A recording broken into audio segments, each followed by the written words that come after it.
This is LBC from Global, leading Britain's conversation with James O'Brien. It is 3 minutes after 10 and the phone lines are open. Remember, the Mayor of London is contractually obliged to answer whatever question you ring in with. 0345 6060 973 is the number you need. And I can tell you that there are currently a couple of phone lines free, so don't hang about and make sure you grab one if you want one. We can cover anything at all. And before we get into, I think, probably the most obvious issue of the moment, we should probably just catch up on how ULEZ is going, because there was a period during the last few months when it felt like the biggest story in town. Well, the good news is, good morning, James, and good morning to your listeners. The good news is 1 month on, there was a report prepared by Transport for London, and it's fantastic to see the progress we've made. So when I first announced this policy back in February 2017, 39% of vehicles seen driving on an average day were compliant, so don't pay any ULEZ, which meant actually quite a lot of vehicles were non-compliant, polluting, would have to pay the ULEZ. Last May 2022, that figure had gone up to 85%, and the great news is 1 month on, 95% of vehicles seen driving across London, including outer London, are compliant. They don't pay a penny to drive the vehicle that they drive, but they are seeing the benefits of cleaner air. And there's been a 97% reduction in sort of coverage in the media and on social media. I saw that. Do you think it's dead as a political issue? Do you think it's an issue in the mayoral election? Well, I think clean air should be an issue because if you want clean air, you'll support my policies and you'll vote for me. If you want toxic air, you'll vote for the Tory candidate who wants to get rid of all the ULEZs, get rid of all the congestion charges and get rid of all those things which have led to cleaner air in our city. It is 5 minutes after 10. We turn our attention inevitably to your stance on a ceasefire in Gaza, which is, ostensibly different from Keir Starmer's. The front bench spokespeople who have resigned their positions are closer to your position, clearly, than they are to the Labour leaders. Can you just talk us through precisely what the difference is between calling for humanitarian pauses to be extended upon a road towards a ceasefire and calling for a humanitarian ceasefire? Well, the first thing, I appreciate how wide your listenership is. I recognise there are people listening to this who will have family members, loved ones who've been killed by Hamas on October the 7th or taken hostage. And I also recognise some of your listeners will have family members, friends or loved ones who've been killed by the Israeli military over the last 5 to 6 weeks, more than 11,000, including more than 4,000 children. I also recognise, by the way, the massive increase in anti-Semitism and Islamophobia, which we've got to condemn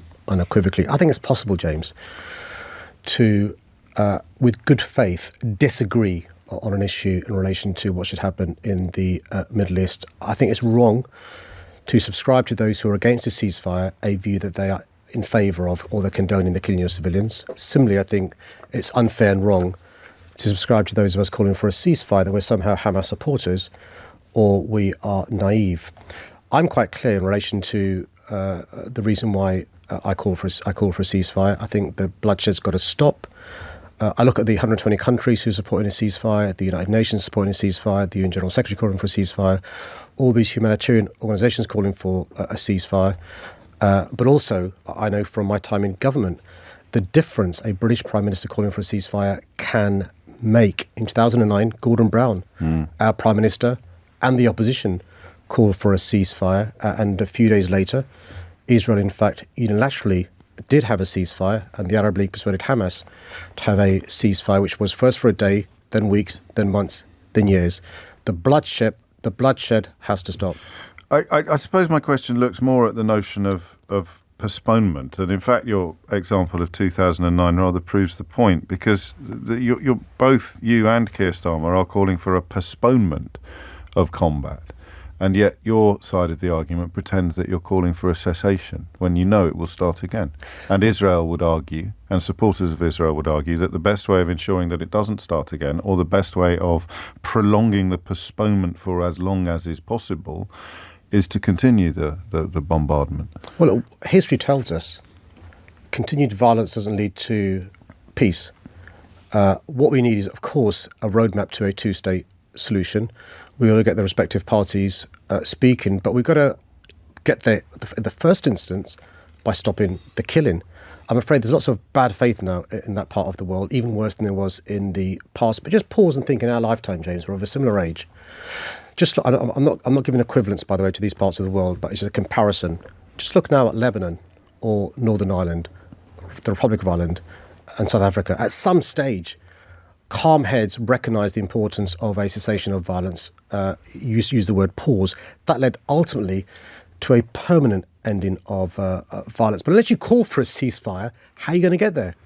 Do you think Keir Starmer's handled this quite well or quite badly? Well, on a whole host of issues to the Middle East, I agree with Keir in relation to the importance of advocating for a two-state solution, the importance of food getting into the Gaza Strip, medical supplies, water, humanitarian aid. On this one particular issue, we've got to, disagree in an agreeable fashion. But do you think he's handled the disagreement well? From a leader point of view, even though you would rather he agreed with you, has he handled the dissent well? Well, I think his response to, the vote yesterday was the right one in relation to recognising the differences. He also used the word regret for those colleagues that couldn't vote in the way he wanted to do so. And I think Keir's shown over the last few weeks that he can accommodate differences within the Labour tent. We'll hit the phones imminently, but Johnny's just reminded me of something that I asked everyone to remind me of. So Johnny goes straight to the top of the class. What happened to that thing about getting Oyster cards, the kids' Oyster cards onto their phones? You forgot about it, didn't you? I've not forgotten about it. I've not got the answer now. I haven't. Because this was months ago. I forgot about it. It came from the brains in the O'Brien family. That's why I know it's a good idea. And exactly. So I'll come back to you shortly. Not good enough, Mayor Khan. Not good enough. Thank you, Johnny. Feet to the fire next time you're here. Right. Johnny, a.k.a. James's daughter. It's not. It's here. It says Johnny. Shall we go to the phone? The first caller, good morning, is from Ealing in West London, and it's Finlay. Hi, Finlay. Good morning, James and Sadiq. How are you doing? Not bad. Good, mate. Thanks. My question is as follows. The Conservative candidate for Mayor, Susan Hall, liked tweets praising Enoch Powell's racist quotes, as well as some containing Islamophobic abuse. Language matters, particularly at a time when community tensions are so high. Do you think it's acceptable for politicians to promote offensive and divisive views such as this? That's a bit of a gimme, that, isn't it? And also a slightly rhetorical question. So briefly, if you would. Well, Philly, I think there's the short point and there's a bigger point. The short point is, of course, I think somebody who likes Powell and supports Trump doesn't deserve to be the mayor of London. But there's a bigger point, and it goes to something we've seen last weekend and the week before that I spoke about publicly, which is, I think, one of the jobs of politicians, whether you're the Home Secretary, the Prime Minister, the Mayor of London, or a would-be Mayor of London, is not to play in people's affairs, but to address them at these times in particular, to bring people together and to unite communities. And I think what you've illustrated in the examples you've given, and there are many others in relation to the Tory candidate aspiring to be the Mayor of London, is in a diverse city like London, where you and I both know there can be times of the year, the times of a 4-year cycle, which there can be passions running high. You've got to be bringing people together rather than dividing communities. And I think that's why it's incredibly important. We know the history of the last 2 mayoral elections. I'm hoping this one will be different. Let's wait and see. But I think, she's shown she's not fit to be the mayor of this great city. I'm no surprises there. I would add that her defence of the tweets to which Finlay refers was that she didn't remember doing them and that she didn't intend to cause offence with a string of tweets that included amplifying a well-known far-right provocateur who was abusing you and apparently liking a sort of encomium to Enoch Powell. Let's crack on. Thank you, Finlay. Thanks, Finlay. The next caller is from North London, Islington, and it's Abdi. Good morning, Abdi. Good morning. Good morning, James. Good morning, Mayor Khan. Good morning. Witnessing the conflict in the Middle East has been horrifying, especially the disproportionate response by Israel. First of all, I'd like to commend you, and you deserve full credit for being one of the first UK leaders to call for a ceasefire.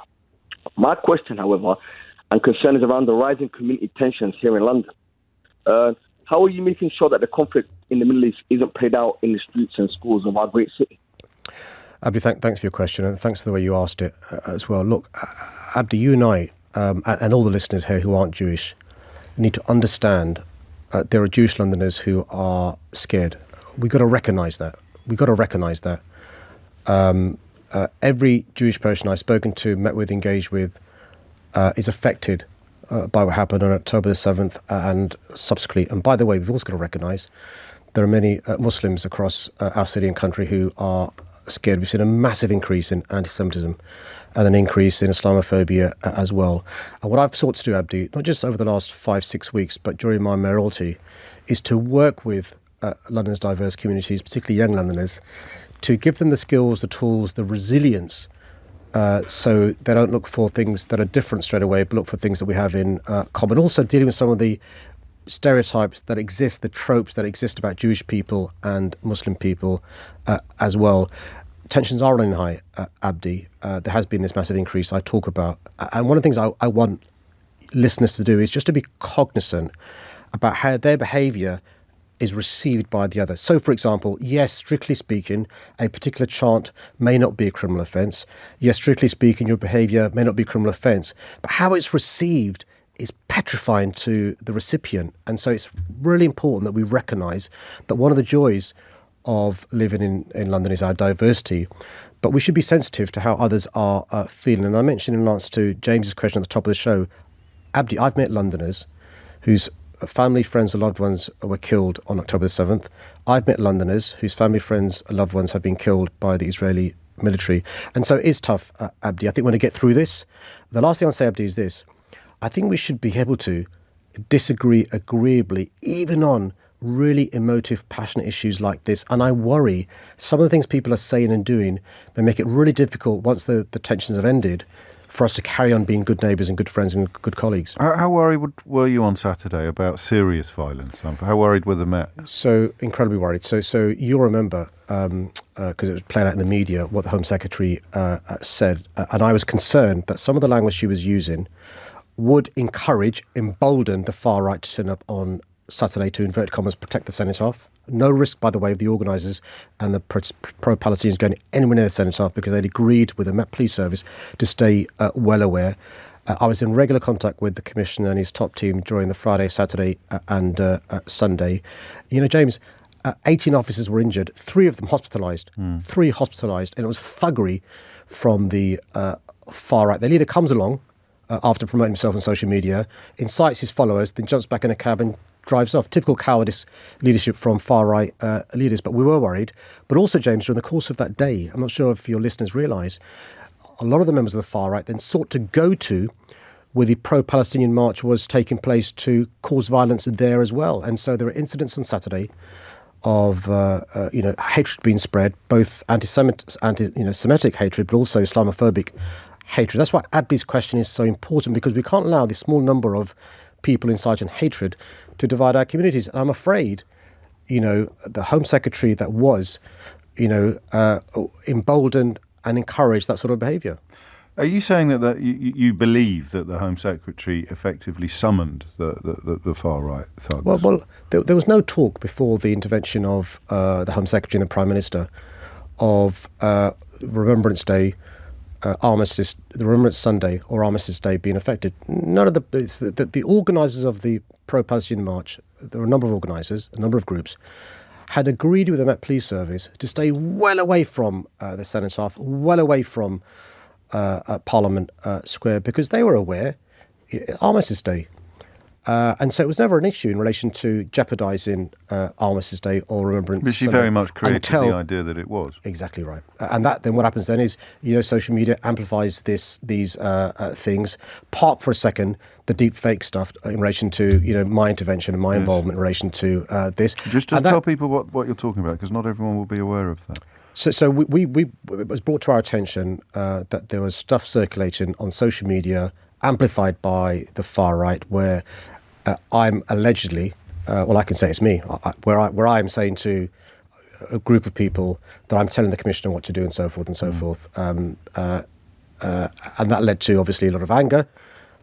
Those so it was completely manufactured. It was completely fake footage, but it looked quite convincing. Yeah. That's quite scary, isn't it, moving forward? Well, the serious point in relation to the future is that the technology now with artificial intelligence and the speed with which these algorithms work is, you can imagine during the course of a close general election or the hours before a quite emotive march, how you can incite hatred and sow division and mislead people. This disinformation is really serious. Final question about this. I read reports the police felt that the attacks upon them had been caused by the comments of the former Home Secretary. Is that something you'd agree with? Well, I think police officers and former police officers have spoken publicly about this over the weekend, and you're echoing what they've said. That's how they feel. That's how they feel. There are a number of joys of our democracy, James. We talk when we talk later on about separation of powers. The executive, the legislature, and the judiciary. There's also one of the joys of our democracy. The executive, people like me, the Home Secretary, can't tell the police what to do. All right, because just imagine where it would end. They could today tell the police what protests to allow. Tomorrow they tell the police who to investigate. The day after who to charge. And that's why it's incredibly important to keep them separate.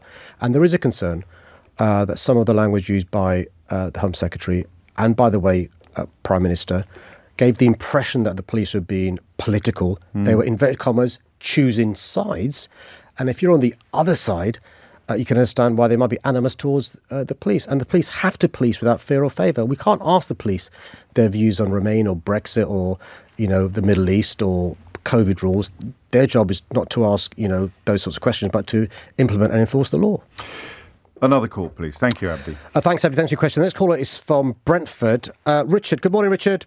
Oh, good morning, Mayor, and good morning, James. Can I say I'm really grateful for the calm way you're dealing with this, because whenever I hear people commenting on this, that emotions get really high, and I'm really trying to understand what's behind the call for the ceasefire. Because I put two questions to you, I think. We're not dealing with rational people on one side, are we? We're not dealing with people who are afraid of dying. They're not. It's not like two equal parties willing to submit themselves to logic and reason. They could have freed the hostages. No hostages, as well, not very many, have been released so far. They could have done that, despite the onslaught. And they are committed, aren't they, Hamas, to ridding the world of Israelis. So when I think people use the term naive, it's pejorative, it sounds rude, but I think what they're trying to say to people on the other side of the debate is it's a hope. We all want to stop the bloodshed. We'd all love it to stop. But saying have a ceasefire, it will change nothing. What will change Hamas and what will stop future bloodshed if there is a ceasefire? Give me those arguments, and then I'll begin to see the other side, I think. It's a great question. Well, Richard, thank you very much, not just for the great question, but the way you've asked it. And I'm hoping that you and I can demonstrate over the course of the next few minutes how we can disagree agreeably and be respectful with each other. So look, let me deal with your core points. I think you're spot on. Hamas is a terrorist organisation. Israel is a state. So we've got to be a bit careful in relation to equivalence. But the consequences of the actions of the Israeli military and of Hamas are similar in the sense of the bloodshed and the killing. So it is a fact that more than 1,200 innocent Israelis were killed by Hamas, a terrorist atrocity. It is also a fact that more than 200 Israelis have been taken hostage by Hamas and are yet to be released, and they must be released. It is similarly a fact that the Israeli military is responsible for the deaths of more than 11,000 Palestinians. The vast majority, I'm sure we both agree, innocent, men, women, more than 4,000 children. Now, what we can do is say we support what Israel wants to do in relation to self-defense, but actually the concept of self-defense is one that's got to be proportionate. The best analogy is if you throw a punch at me, I can't shoot you with a machine gun. The response has got to be proportionate when it comes to self-defense. International law says that, as well as domestic law as well. So, of course, Israel's got a right to defend herself. There should be a targeted action to get those hostages released. But unless there's you can call it a cessation of violence, you can call it a ceasefire, unless there's a call for that, how can you ever get that? And I use the example deliberately, Richard, when it came to James and I's intervention before in 2009. And the reason why 2009 is relevant is not just did Gordon Brown call for a ceasefire, and by the way, so did the Shadow Foreign Secretary William Hague. Gordon Brown then worked his socks off to get that ceasefire, first going to the United Nations. The US government weren't pleased, they abstained on the vote, and then persuading the Israeli Prime Minister, who, by the way, Richard, had a unilateral ceasefire, which led to Hamas also having a ceasefire because the Arab League got involved. But here's the point, Richard. How can you have an objective where you want to kill off Hamas when the way you're conducting yourself is leading to a conveyor belt of new people wanting to join an organisation? Call it Hamas, call it something else, where the ideology is to fight thy neighbour who is Israeli. And that's what we've got to address. We've got to stop the conveyor belt of people being radicalised to hate Israel. And by the way, can I say this, Richard? It's really important I say this as the Mayor of London. I think it's offensive to assume every Jewish person endorses completely the policies of Netanyahu. Just like it's offensive to assume, by the way, you're not doing this anyway, I'm just saying, opportunity for me to say this, that every Muslim person endorses the policies of Hamas. And I think it's really important for us to be able to talk like this and explain the pros and cons of a cessation of violence, a ceasefire. But Richard, unless you call for something, there's no chance in hell of it happening. And the best way for us to be a dear ally of Israel, to be a friend of Israel, to say, listen, what you're doing is not leading to people supporting your cause and your struggle, but it's driving the public opinion away. So what you're saying essentially is that and everyone could agree that the goal would be a complete end of attacks in either direction, and you're saying, I think, that can't be achieved by attacks. That can only be achieved by negotiation, by talk. And what Richard is saying, and there's always plenty of evidence to support this position, is that Hamas are quite explicit about their commitment to the destruction of Israel. So there is grave doubt surrounding the notion that from that perspective, proper peace is ever achievable. Sure. Well, Richard, here's the point. So let's not assume that Hamas will always be the representatives of the Palestinian people. We know in the West Bank, it's Fatah. And so that's the first point. But secondly, are you more likely or less likely to get people withdrawing from Hamas and supporting Fatah if you're seeing a disproportionate use of force in the Gaza Strip? And so I think we do need to show allyship to Israel. Of course we do. We've also got to be saying to Israel, listen, your end game, the destruction of Hamas, is that possible when they could reinvent themselves with a different name, with the same ideology? And that's why at some stage, there's got to be some, talking and a resolution. And if the Prime Minister of the UK, is crossing his arms saying, well, we can't do anything because the US hasn't asked for this, that means, frankly speaking, we've not got an autonomous foreign policy. We've not got our own foreign policy. We'll do whatever the US president does. Gordon Brown, 2009, is an example where we showed we've got an independent foreign policy and we took leadership. Richard, do you want to come back? Yeah, I've listened very carefully, and I really accept and understand and appreciate the empathy and the wish. But I just think everything you say and everything people say who want to negotiate is ignoring the past, is ignoring the behaviour of these people in the past, ignoring the fact that they don't care about dying. They are not people like you and I. They're not capable. You and I can have a discussion, I think. I don't think they can. Well, Richard, you're talking about Hamas now, of course. Yeah. Richard, let me deal with that head on. So look, the reason why in the past the cessation of violence, whether it's 2 years, 4 years, 6 years, has not been permanent is because there's not been the two-state solution that we need to have. That's the first point. The second point, and I say this in a respectful way, so please don't think I'm being patronising. If you follow the logic of what you're saying through, it will mean all of the 2.2 million people in the Gaza Strip, 2.2 million people, either being killed or sent to the Sinai Desert in Egypt. So you've got displacement happening yet again of the Palestinian people. That's the only way, if you follow the logic of what you're saying through, you can seek the objective you're talking about. Interesting. But doesn't that show the will of Hamas, that they're willing to allow that to happen? And one other point, I sometimes quickly, if you would, about, I do want to squeeze in a couple more questions. Well, I don't know if this is fair or not, but aren't Palestinians to some extent supporting Hamas by not rebelling? But I don't know how hard or whatever it is. But couldn't they resist? Couldn't they do something? Sound a bit like Kanye talking about slavery now, Richard. But you can answer that if you want.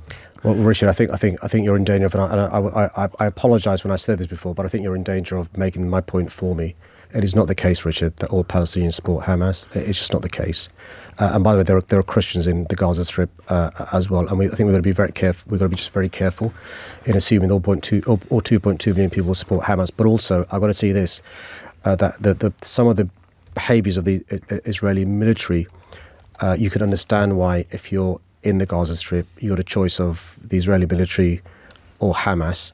You may choose Hamas. I'm not in any way condoning that. I've said quite clearly on a number of occasions it's a terrorist organisation, and I agree with you. There's no equivalence between a terrorist organisation and the state of Israel. But there are 2.2 million people in the Gaza Strip. It's the densest part of the world, or the second densest part of the world. 11,000 people have already lost their life. 4,500 children have already lost their life. At what stage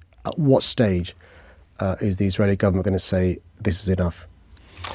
Thank you, Richard. Ali in Worcestershire says, James, can I just say how refreshing it is to hear measured and well-argued comments from the Mayor after weeks of populist soundbites from the opposition on this and other subjects, whereas Dan says, why is this clown bleating on about Gaza when London is crumbling? Can I explain that? Dan's raised a really important question. Okay. Dan, can I explain why I'm talking about Gaza? Firstly, I was asked by the callers to talk about Gaza. And the huge James, majority of the calls coming in are on this secondly, issue. Dan, secondly, here's a point. There are Londoners affected by Gaza, Dan. There are Londoners affected by Israel. There are Londoners whose family died as a consequence of Hamas on October the 7th. There are Londoners whose family been kidnapped by Hamas from Israel. There are Londoners whose loved ones have been killed in the Gaza Strip as well. And in London, Dan, we're seeing a massive increase in anti-Semitism and Islamophobia. And in London, by the way, Dan, we had more than 300,000 people marching last Saturday. 2 weeks before, more than 100,000. 2 weeks before that, more than 100,000. So it does affect London. We're a global city, and it's really important that we talk about these issues rather than burying them away and not talking about them. Another call, please. Hi, good morning. The next caller is from Enfield, and it's David. Good morning, David. Good morning, Sadiq. Hope you're well. I'm not bad at all. You okay? Yes, I'm fine. As you know, Enfield is one of the major London boroughs. We've got a population of 320,000 people, and one of the most serious problems facing us at the moment is a growing homeless crisis. We've had a very sharp rise in Section 21 no-fault evictions in the past year. We've got a lot of families with small children, a lot of single mothers, living in local Travelodge hotel rooms for extended periods. We've got soaring rents. Some of the rents in Enfield have gone up 15% in the past year because of the withdrawal of buy-to-let landlords. And, for example, one is paying now £1,200 a month for a one room with a small shower. So my question is to you, as the Mayor, how many people across London, the other 31 boroughs, including Enfield, are living in temporary accommodation? And what are you going to do to solve the problem? David, thanks for the question. David, I think housing is the biggest crisis facing our city. Biggest crisis facing our city. And to answer your question directly, across our city, there are 150,000 people living in temporary accommodation. And that temporary accommodation is often 5, 6, 7, 8, 12 years. It's not temporary at all. So what we're going to do is two things. One is we need to persuade the government to give us some more financial support to increase the supply of genuinely affordable homes. The good news is, over the last 7 years, we've started building more council homes than any time since the 1970s. We have completed more homes than any time since the 1930s. And last year, more permissions were granted, more than 55,000 than was the target. That's the good news. The bad news is at the current trajectory, it will take us decades for supply to meet demand. So there's a couple of things the government's got to do. One, we need more financial resources to build even more genuinely affordable homes. But two, in the meantime, David, those people living in the private rental sector have got challenges around affordability, challenges around security of tenure, and challenges around the quality of their home. The government's published a rental reform bill. It doesn't go fast enough in relation to Section 21 no-fault eviction. They've kicked the can down the road. But there's nothing in there in relation to affordability. In Scotland, because of lobbying by people like you and by the Labour Party and many others, Scotland agreed for 6 months to have a rent freeze. Hang on a minute. You can't do that without mentioning the SNP. No, this the Scottish government. I'll come to the lobbying of the lobbying of the Labour Party. The lobbying of the SNP. The lobbying of the Labour Party. Yes. And I think the SNP probably played a bigger role than the lobbying of the Labour Party. Led to the Scottish government, led by the SNP, acceding to that lobbying. So they froze rents for the first 6 months, and they've only increased it by 3% for the next 6 months. And they're looking into rent controls. David, we need, in the short to medium term, rent controls to stabilise the private rental market. Is that feasible, do you think, if Labour get into Westminster? Well, look, what I'm trying to say to Labour, the Labour team in Westminster, is what's right for London may not be right for Luton. Devolve to us the powers to set up a commission, a private rent commission in London. And what we do, David, is we'd have on that commission landlords, tenants, experts and others to have a bespoke scheme for London. What we need, though, is a massive house building project that will begin after the next Labour government being invested. More council homes, more housing association homes, more market value homes, more shared ownership, because we've got to make sure we massively increase supply of new homes in London. I want to squeeze in one more question, but first we've heard back from Dan, who you just addressed directly a moment ago. He says, in response to Mr. Khan's comments, I take on board what he's said and do in a way agree with him. I would also like to apologise for calling him a clown. These kind of exchanges will never catch on. Final question, I think. The next caller, thanks, Dan. By the way, that's very gracious of Dan. On a serious note, that's very. And that's my point about disagreeing agreeably. The next caller is from Ed. Lots of West Londoners today ringing in. Mohammed, good morning, Mohammed. Good morning, James, and good morning, the Mayor, Sadiq Khan. It's a pleasure speaking to you. You too, man. My question is, as someone who's had serious issues with the Metropolitan Police Service, and as you're in charge with the Home Secretary, with the Met, when is serious reform going to take place with the Metropolitan Police Service, and why is Baroness Casey's report just being put on the shelf? Mohammed, thanks for your question. Before I answer your question, can I just raise one point? Because it's really important. I say this. I want to pay tribute to the Met Police Service for the way they policed last weekend.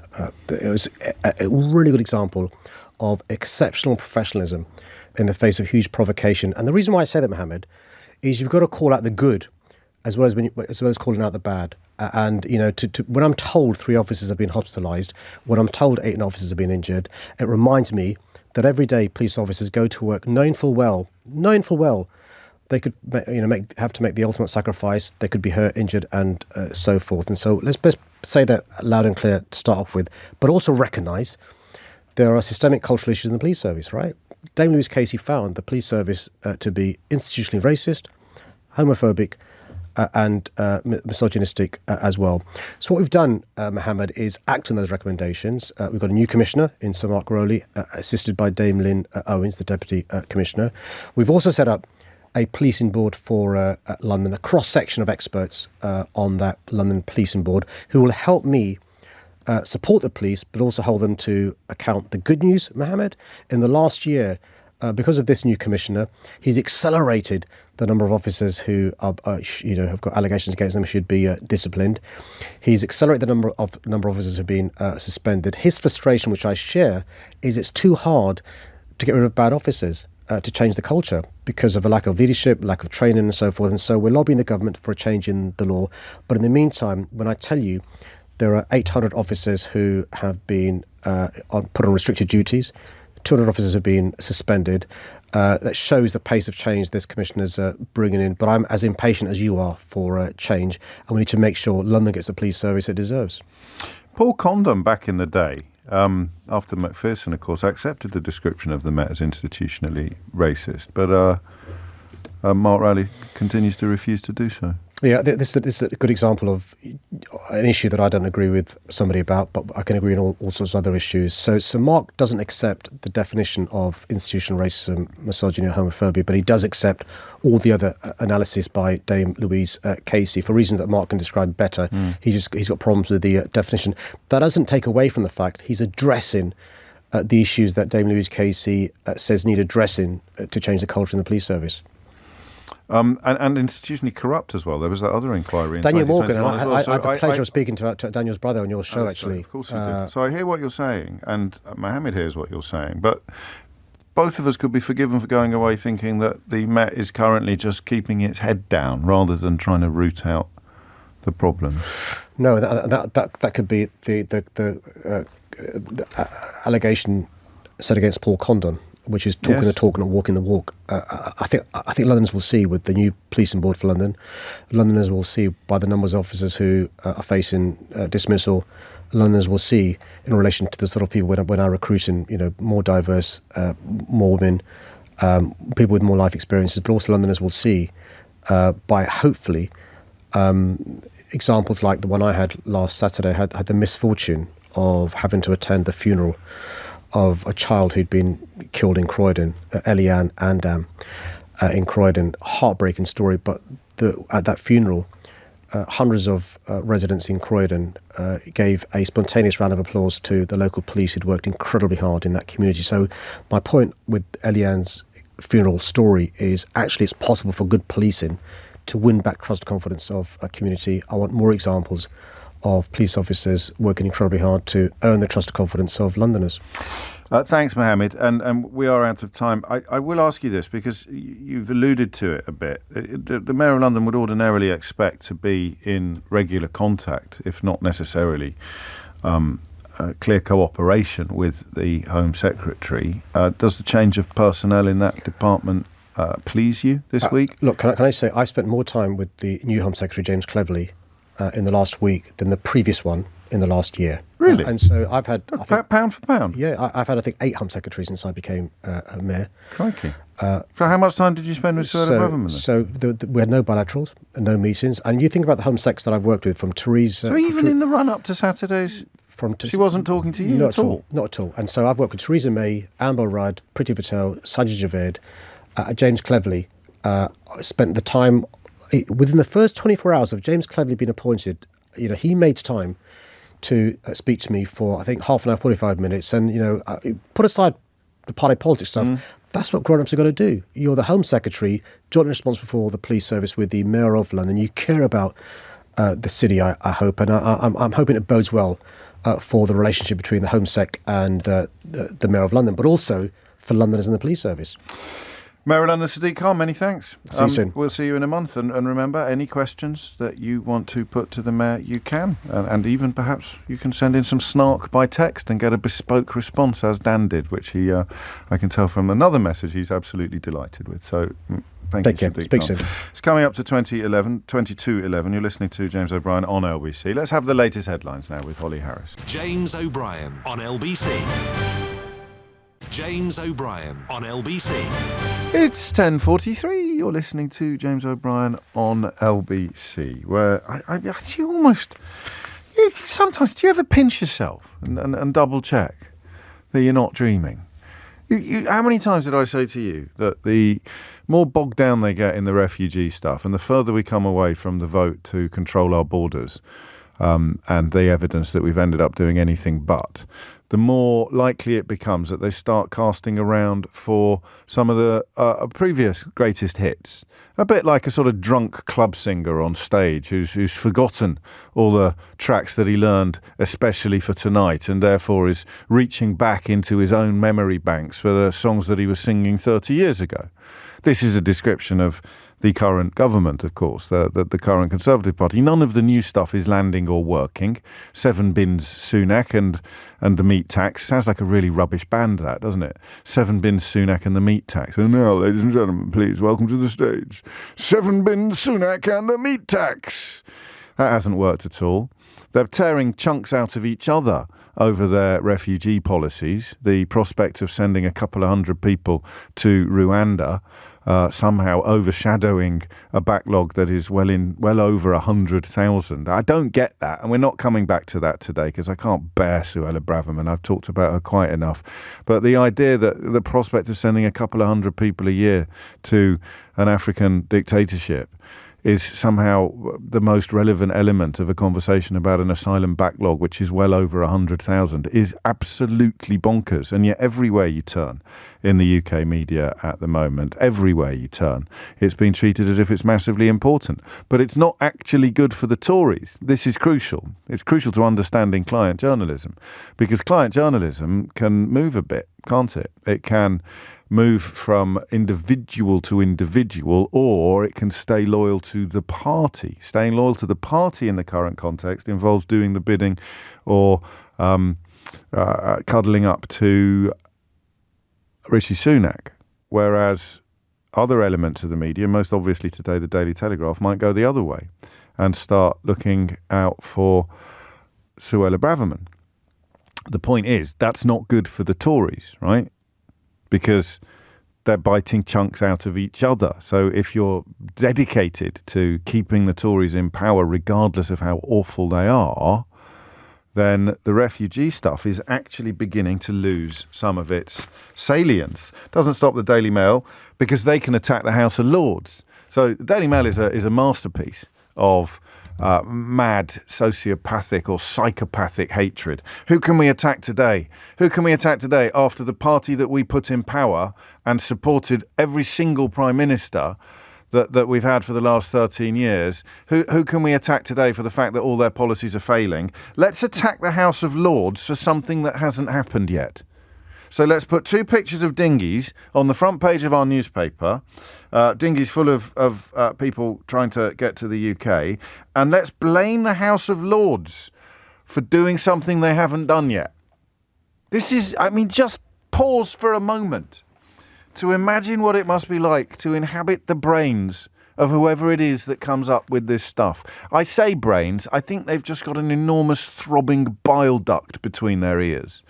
And today's front page, unelected Lords plot to block Rwanda law that could end scenes like this. Well, the claim that it could end scenes like this is built upon the idea that it would be a deterrent. James cleverly, I think, said yesterday, they know it's a deterrent because the people who are coming here keep telling them. I'll let you work out why that's possibly not the most intelligent thing he's ever said. We know it's working as a deterrent because the people who are coming here tell us it's working as a deterrent when they get here. And then you've got the claim that it's the House of Lords' fault that this is happening because of something that they haven't done yet.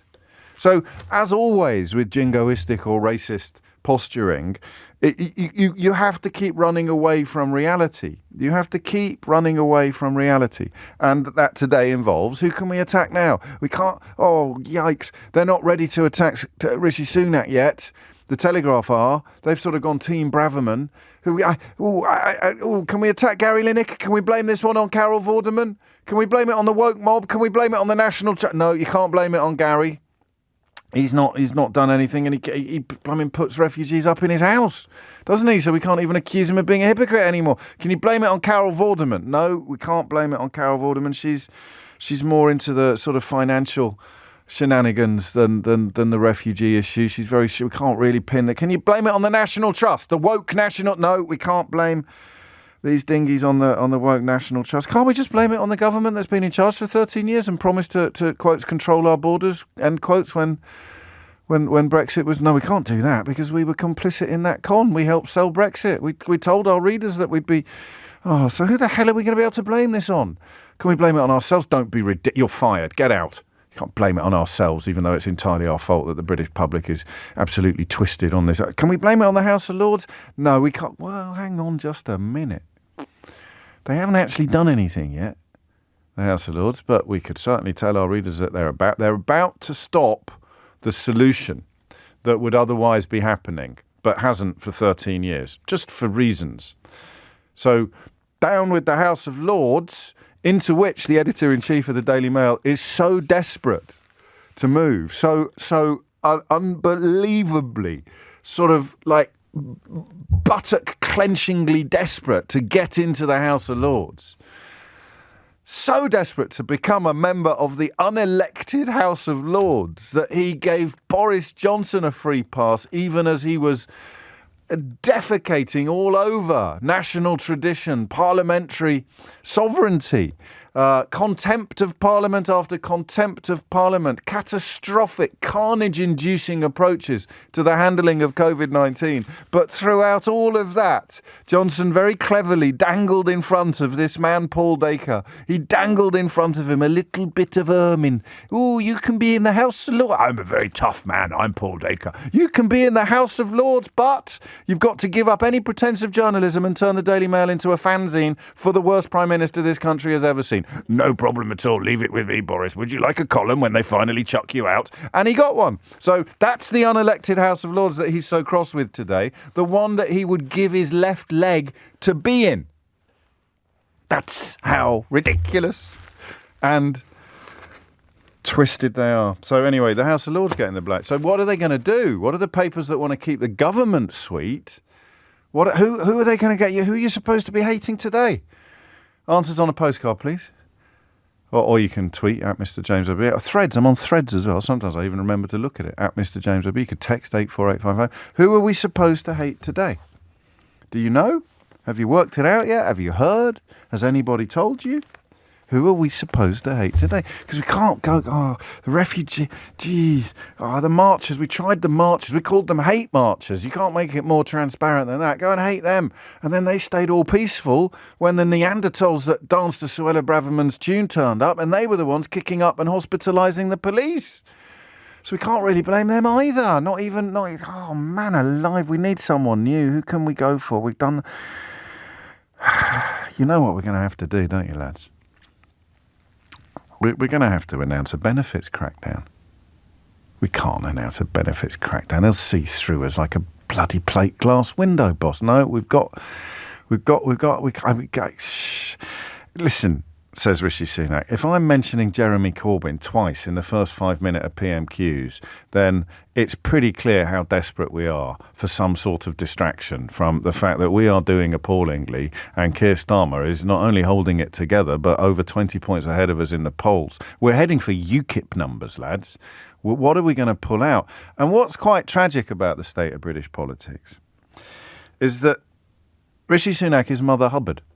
He has become old Mother Hubbard, and he has gone to the cupboard, but sadly the cupboard is bare because they've used up all the refugee rhetoric, and it's actually backfired on him because now Suella Braverman is using it to attack him.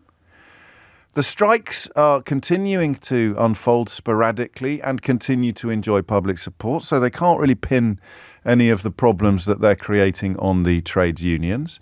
The attempt to cast himself as an agent of change, although objectively ridiculous, hasn't even cut the mustard with the faithful, because you can't be in power for 13 years and then say, vote me, vote change. It just doesn't work.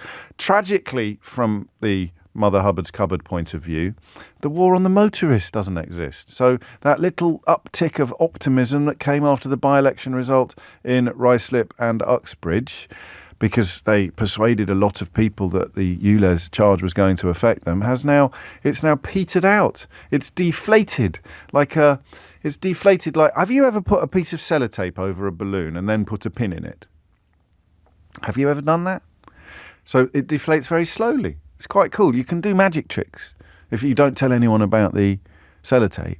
You can do you not know this? Have you never done this? You can hold a balloon, put a nice bit of clear sellotape on it, get a pin, and then go, behold, I am Jimbo the Great, conjurer extraordinaire. And then you can stick. I used to do this at children's parties. We did also get a professional entertainer. I'm not a complete monster. And then you can stick the pin into the bit where the sellotape is, and the balloon doesn't deflate. But it doesn't pop, rather. But of course, when you take the pin out, it deflates very slowly. And that's what's happened to Rishi Sunak's war on motorists. It's deflated very, very slowly, like sort of wet flatulence. And the reason for that is that there was no real war on the motorists. People getting cross with plant pots are unlikely to deliver a general election victory. So the unions are not in the cupboard. The motorists or the anti-motorists are not in the cupboard. The National Trust, they cancelled Christmas earlier this week until you looked upon the website and found in a nanosecond at least 50 Christmas celebrations that the National Trust is hosting this year.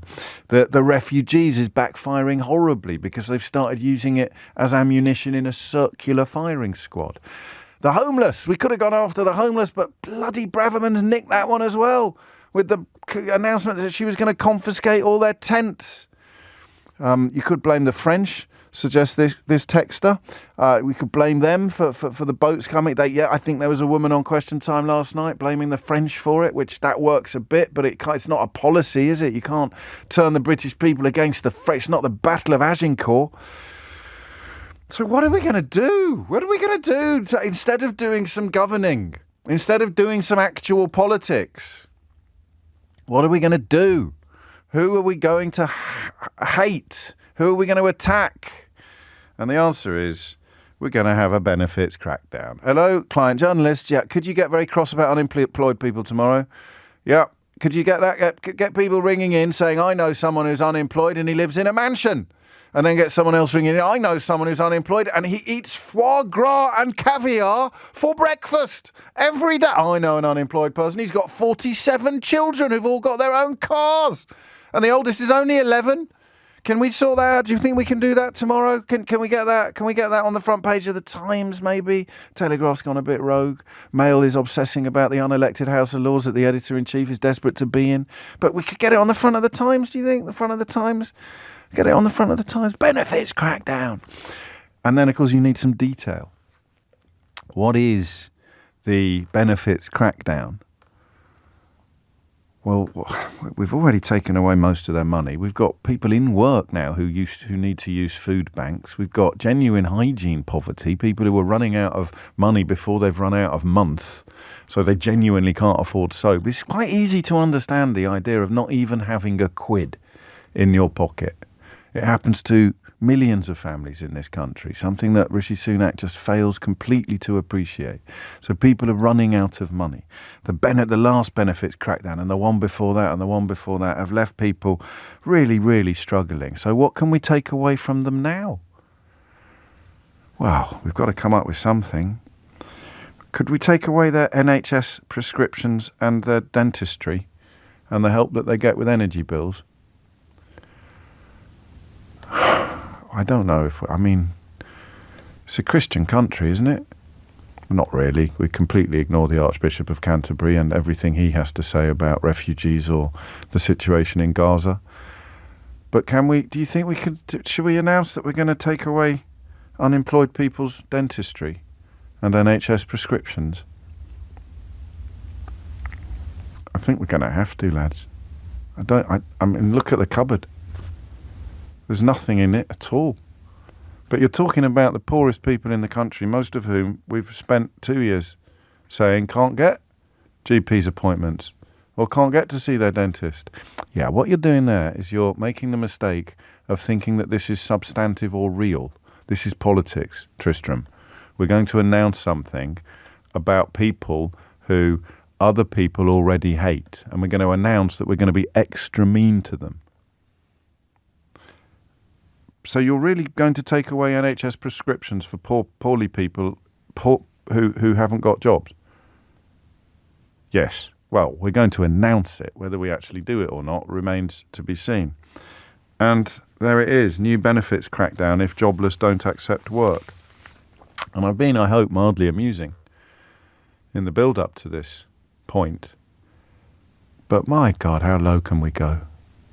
So you have the entire cabinet dedicated to coming up with ideas that might improve the Tories' positionings in the polls.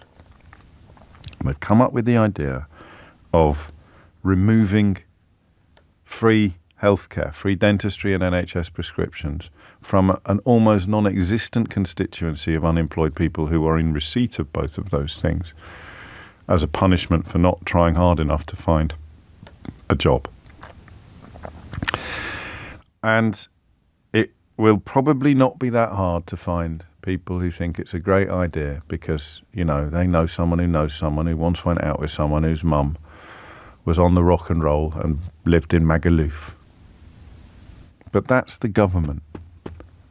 That's not a daft newspaper editor who's desperate to be in the House of Lords while simultaneously attacking the House of Lords. That's the government. The government have sat around a table desperate to come up with something that will make them look good, or make them more popular, or appeal to their supporters. And they've decided that the only thing left is to launch another benefits crackdown, but they can't really take any more money away from these people because they're already using food banks. So what they're going to take away instead is dentistry and NHS prescriptions. I'm going to ask you after the news if you have experience of this world, if you work within it, or you have had recourse to the welfare state in recent years, and it has to be recent. I don't think this is real politics. That's going to be the question that I'm going to ask. I don't think this is real. I think this is... I wish I could swear, actually. I swore a bit yesterday, but only because James Cleverly did. He used a swear word to describe the Rwanda plan before he became the Foreign Secretary charged with delivering the Rwanda plan. I think this is complete and utter rollocks. I think it is designed entirely to give nasty people something to shout about for 24 hours. But I could be wrong, and I really hope I'm wrong.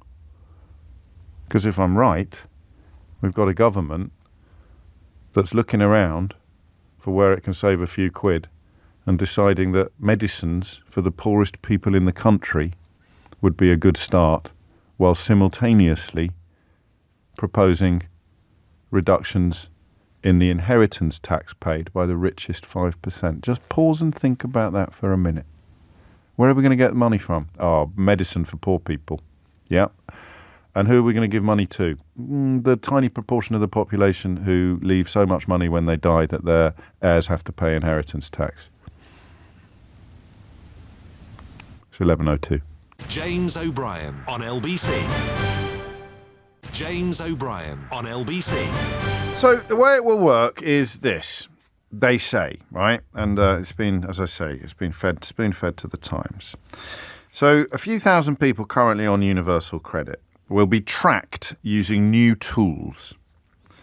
And if it is found that they are not trying hard enough to find a job, they will lose their free NHS prescriptions, their free dentistry, and their help with energy bills. They can call it a benefits crackdown, and I think I've already waxed lyrical enough about what I think about this in principle. But I want you to tell me whether or not you think it's real politics. They're talking about some 1.1 million people who they believe this would help to look for and stay in work. So there's 1.1 million people currently gorging themselves on free prescriptions and dentistry. That would be the same dentistry that the news reports today are telling us contains so many waiting lists that children are having all their baby teeth removed as a consequence of not getting treatment in time. But don't let that distract you from feeling furious with unemployed people.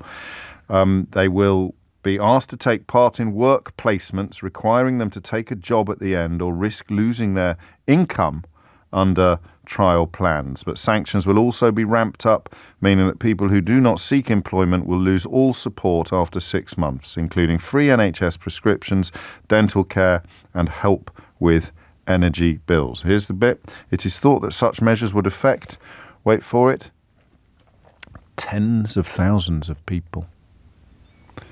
So not even enough to fill the vacancies in the NHS. But I want you to talk to me a bit about logistics, please. A bit about logistics. Let's pretend that there are millions and millions of people choosing to live in abject poverty, okay? And the only way you can get them out of abject poverty is to take away their free NHS prescriptions and their free dentistry, and to make them even poorer, okay? So that's what you're going to do. And there are tons of jobs into which these people could be moving now. This is the fundamental premise of this policy. There's loads of jobs that these people could and should be doing, but they're not, because living in abject poverty is a lifestyle choice. A bit like living in a tent is a lifestyle choice, as Suella Braverman claimed last week. And even if it's true, would this work? That's the question I'm asking you. I don't know who's qualified to answer it. Long-term unemployed, people who work for what we used to call the DSS, doctors, dentists, chemists. Would this work? Poor people. I mean, would this work? Even if the problem was exactly as these clowns describe it, these vampires describe it, and even if the numbers were significant enough to make a meaningful change, would this actually work? 0345 60 60 973. And listen, if you're one of the people this is designed to delight, we can have a chat as well. Give me a ring and tell me why you think it's a great idea to take medicine away from the poorest people in the country. 0345 60 60 973. I got my vote. Don't just take the medicine away. Take their shoes. Take their shoes away as well. No shoes for the unemployed. Actually, that sounds a bit like a Jacob Rees-Mogg campaign slogan. Heather's in Broxburn in Scotland. Heather, what would you like to say? Hi there. one thing that did occur to me while you were speaking was the false economy and taking away people's prescriptions. Obviously, I'm in Scotland, where we have free prescriptions for all. Yes, and in fact, Stuart's crossed with me already as well. He keeps saying the state of British politics or the British voters when talking about the Tories in the media promoting their vile bilge. It's the English voters, James, who are the only ones swallowing it. The Scots and the Welsh haven't swallowed it for years. It's the English who need help. Language matters, dear boy. So thank you, Heather, for addressing Stuart's perfectly justified objections. Well, the point I was going to raise was the understanding I have of why the Scottish and presumably Welsh government decided for free prescriptions is because it costs more for the NHS to treat emergencies that are caused by people not able to fill prescriptions. So here we are, doubling down the most vulnerable people in society. We're going to take away their medicines, and presumably the next stage is to ban them from hospitals. Presumably, because obviously punishment always helps people get into work. Absolutely. Is it feasible, though, even if we were to pretend for a moment that these vampires are talking sense, would this plan address this supposed problem? I can't see that it does. My work is mostly with disabled people, and the reason why they're not able to work has nothing to do with any changes that they're making. We need changes from employers, more acceptability of people needing to be off sick or needing to have hospital appointments, maybe not being reliable employees in the same way they would like. You know, we need employers to be adjustable, not more sanctions on people. Well, they're not even part of this equation, are they? So, you know, you're sitting there running a bistro or a canning factory, and you're a bit short of staff. You're trying to get some new staff, and these people, these sort of this supposed cohort of people who haven't worked for 10 years are going to be kind of corralled into your works canteen, given an outfit, and then sent to work. How many, in your experience, you work in this field, I think. Yeah. How many people are loving it? Living it up and loving it on unemployment benefit? Absolutely no one I speak to. I speak to dozens of people a week, and no one is enjoying being unemployed, especially with ill health, because all you do is sit around and think about how worthless society thinks you are and how bad your life is. It's really depressing. No one wants to be unemployed. I was unemployed for a number of years due to my ill health, and It was the worst time of my life. Why does it land then? A different kind of phoning host could get a few calls now from people saying, "Oh, it's outrageous. Yeah, take away their medicines and their shoes." I think it's the envy. It's the idea that you're getting something for nothing. But I don't think those people have ever experienced unemployment, because if they would, they'd realise how demoralising and horrible it is. It's remarkable, isn't it? So 300,000 people who've been unemployed for over a year in the 3 months to July. The idea that they are almost all loving it, living it up and loving it is my catchphrase of the day, Heather. I don't know if you've noticed. Living it up and loving it is... I mean, it's obnoxious to the point of absurd, or it's absurd to the point of obnoxiousness. I don't know which way around it is. Just look at the figures, how much people actually get. It's around about £80 a week. And yes, you might get most of your rent covered, but everything else, you've got to pay out of that money. So you know, food, £16 a day for everything. Thank you, Heather. A timely reminder. And of course, you're perfectly entitled to tell me that, well, they work cash in hand as well, in which case this won't actually be applying to them particularly, because this is about the people who are not working, not the people who are working on some sort of underground economy. Claire's in Wimbledon. Claire, what do you reckon? Living it up and loving it. Oh, absolutely. I'm sitting here drinking champagne as we speak, James. It's fantastic. Right, you must be one of those unemployed people I keep hearing about. I am one of those unemployed people with, 2 children, single mum, scum of the earth, all claiming benefits, not doing anything. It's not like that. It's absolutely horrendous. And it just feels, me and my friend have discussed this, it feels like we're being punished for being poor. Well, you are. It doesn't feel like it. Well, I mean, that's why the question I'm asking is whether or not this is actually real politics, or whether you just have the temporary but profoundly unpleasant experience of being the thing that the government is encouraging its supporters to hate today. Well, I'm the scapegoat for today, because it takes our mind off everything else that's going on for the minute, doesn't it? It takes everybody's mind off everything else that's going off, and I think it's a tactic. However, if people actually realise how people are suffering, if this does go ahead, which I really, really hope it doesn't. It would just affect so many people. And also, how are you meant to get people back into work if they need medication to survive and live? And you take that away and they can't afford to take it. And then the costs to the NHS become even greater. I don't think, I'll tell you what, Claire, I don't think we're supposed to think about it, are we? We're supposed to just read out the headline and open up the phone lines. Yeah. But, think about it logically, if people can these days, because people just have so much rubbish thrown at them by this government at the moment that they just go, oh, my God, it must be true, this is this and this is that, and oh, look at these scum of the earth, like, we pay our taxes. Well, excuse me, I paid my taxes. I started work at 16 and I've paid my taxes. The benefits that I'm claiming at the moment are actually what I've paid in, and I know that probably sounds really... It doesn't sound anything, and I'm not going to let you even apologise or justify. You shouldn't even have to say that out loud. I pay my taxes so that there's a safety net for people to fall into, regardless of whether ever I need it myself. There is one thing you could have done, though, differently. Did you ever think of being born to much wealthier parents? I would have loved it. Yes, that would have been nice. Or married a nice rich man. Yeah. Oh, could you not find an heir to one of the biggest fortunes in the world? Because that works for Rishi Sunak. Richie, who just finds $1 million down the back of his sofa for whatever. No, unfortunately, I didn't have that pleasure. Well, then you must accept responsibility for the situation that you find yourself in. There was nothing to stop you being born to much richer parents or marrying wealth, was there, really, Claire? No, of course not. It's just stuff. But people, they think we're all lording it up. And I know there are these programmes on the TV where it shows a certain element of people who may or may not be. And I know do you have any? Well, I know you do, but let me tell you, from this side of the green baize door, the effort and the energy that producers working on those programmes, all of whom absolutely hate themselves for the duration of that contract, the effort they have to put into finding people who fit the parameters of poverty porn is absolutely extraordinary, because they are man bites dog stories, therefore extraordinary, not dog bites man stories, which is what they look like by the time they're coming out of the box in the corner of our living rooms. Oh, I know, it does look horrific sometimes, because you see them all like big screen TVs, leather sofas, oh look, they've all got Netflix and cable or Sky or whatever, blah, blah, blah, blah. It's not like that, people. Please, please, please take a deep sense of reality. It really isn't like that. There are people genuinely struggling. I got sanctioned a couple of months ago because I had to go to a number of appointments with my son for his mental health. Right.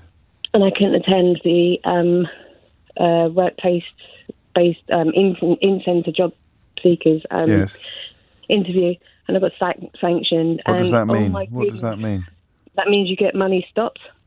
And it can be without giving a reason, but the appointment was changed at a very swift notice because the guy changed it from a week ahead to a week behind. Right. So we had to go in, or else my son wasn't going to be seen for another 6 to 8 months, which would have been really bad. So I did email them. You get a journal, which you have to type in, and you type in your reason, and I was sanctioned because I couldn't provide the medical evidence because the appointment was for the week ahead. Yeah. And I asked the guy, could he write me a letter to say that he'd moved the appointment? He said he would, and he didn't. It's a long story. Sure. It all got sorted out in the end. Good. But I was sanctioned for a month. It was so hard. It was one of the most brutal. I mean, it was really hard. We had to squint down on food. We didn't put heat. We were cooking very, very. Couldn't do the gas. Couldn't use the oven. How old are the kids? How old are your kids? My kids are 11 and 14 now. But obviously at that age, especially the girl she wants to be, baths and showers were restricted. I know that sounds awful.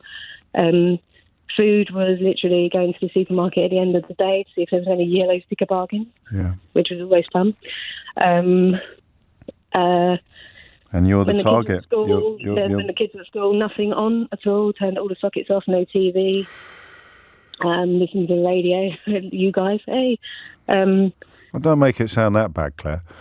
No, I'm sorry, I probably do sound like I've got a violin playing, especially for me. But I'm just joking about the radio bit. The rest of it's not violin playing, but I can hear in your voice that you're not entirely comfortable sharing this, but it's important that you do. But I want people to know, because it is so hard, and people think we're all having a jolly up and we're all hitting Wetherspoons at 8 o'clock in the morning to have like a fry up and a beer. We're not. We're all sitting here cold, people trying to find work. Do you know how many people apply for the same job? Tell me. Each time.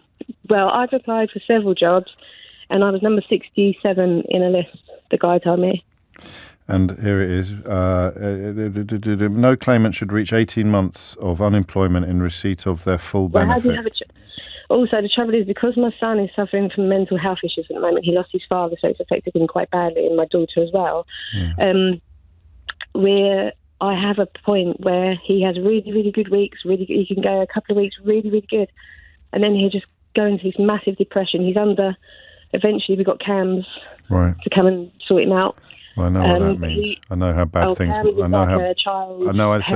know how bad things must have been for you to even get into a CAMS appointment. So you don't need to tell me more. So we finally got there, but he's still undergoing counselling and things, which is helping him, and he's a lot better than he was, but he's still not anywhere near how he was. So in order for me to get a job, which I know again sounds like I'm making excuses, I'm really not.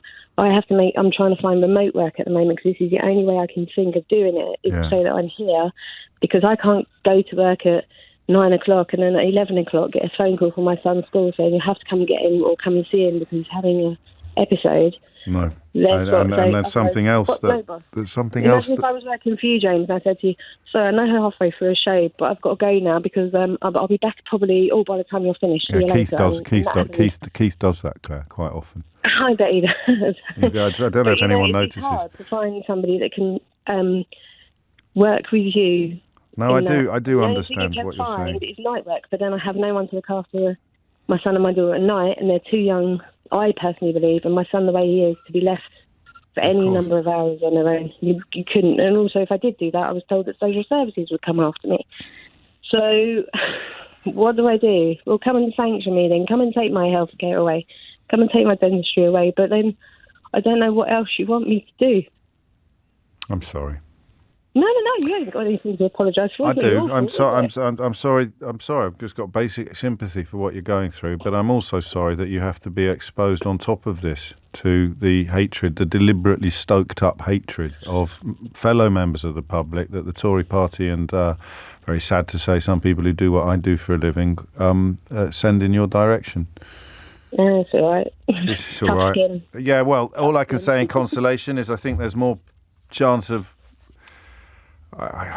more chance of Suella Braverman winning Humanitarian of the Year award than there is of this ever actually becoming policy. I truly believe, Claire, it is designed solely, as you said right at the beginning, for the sort of 21st century equivalent of George Orwell's 2-minute hate. Let's all hate Claire today, because you just heard her story. Yeah. It's 11:22. James O'Brien on LBC. James O'Brien on LBC. 25 minutes after 11. So even if we accept the premise that people like Claire are living it up and having a laugh on universal credit and are not suffering at all and are choosing to be cold and hungry a lot of the time, even if we accept all of those premises, how feasible is it that taking away the free NHS prescriptions and dental care of people in her position will somehow compel or enable her to take a job that she cannot currently take? That's what's horrible here. But that's why we're coming at it from the plausible angle. How plausible is this? Because I don't think this is real politics. I think that this is spoon-fed to sympathetic journalists, and when the Times rang back Downing Street and said, how's this? We're going with this on our front page. Look for a job or lose free NHS medicines. Then Downing Street responded, yeah, thanks, lads. Excellent. Checks in the post.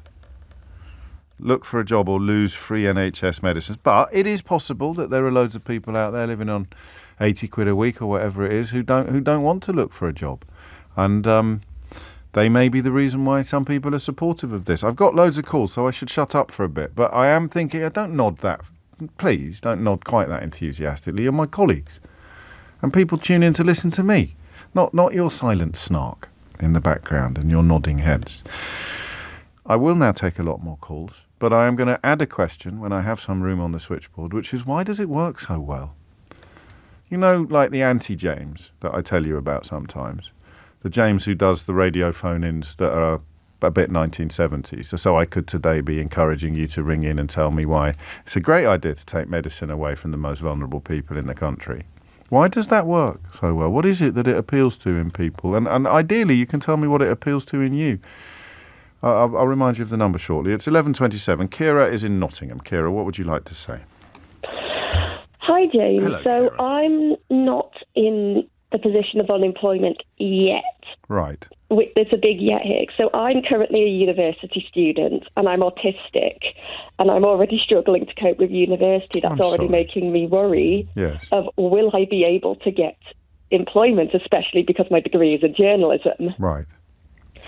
And I want to work. I'd love to be able to work, but with my current experience with severe anxiety, being burnt out frequently and pushing myself through being extremely ill because of it, I don't know if I'll be able to take employment. I can't work around my studies like other people because I'm too disabled for it.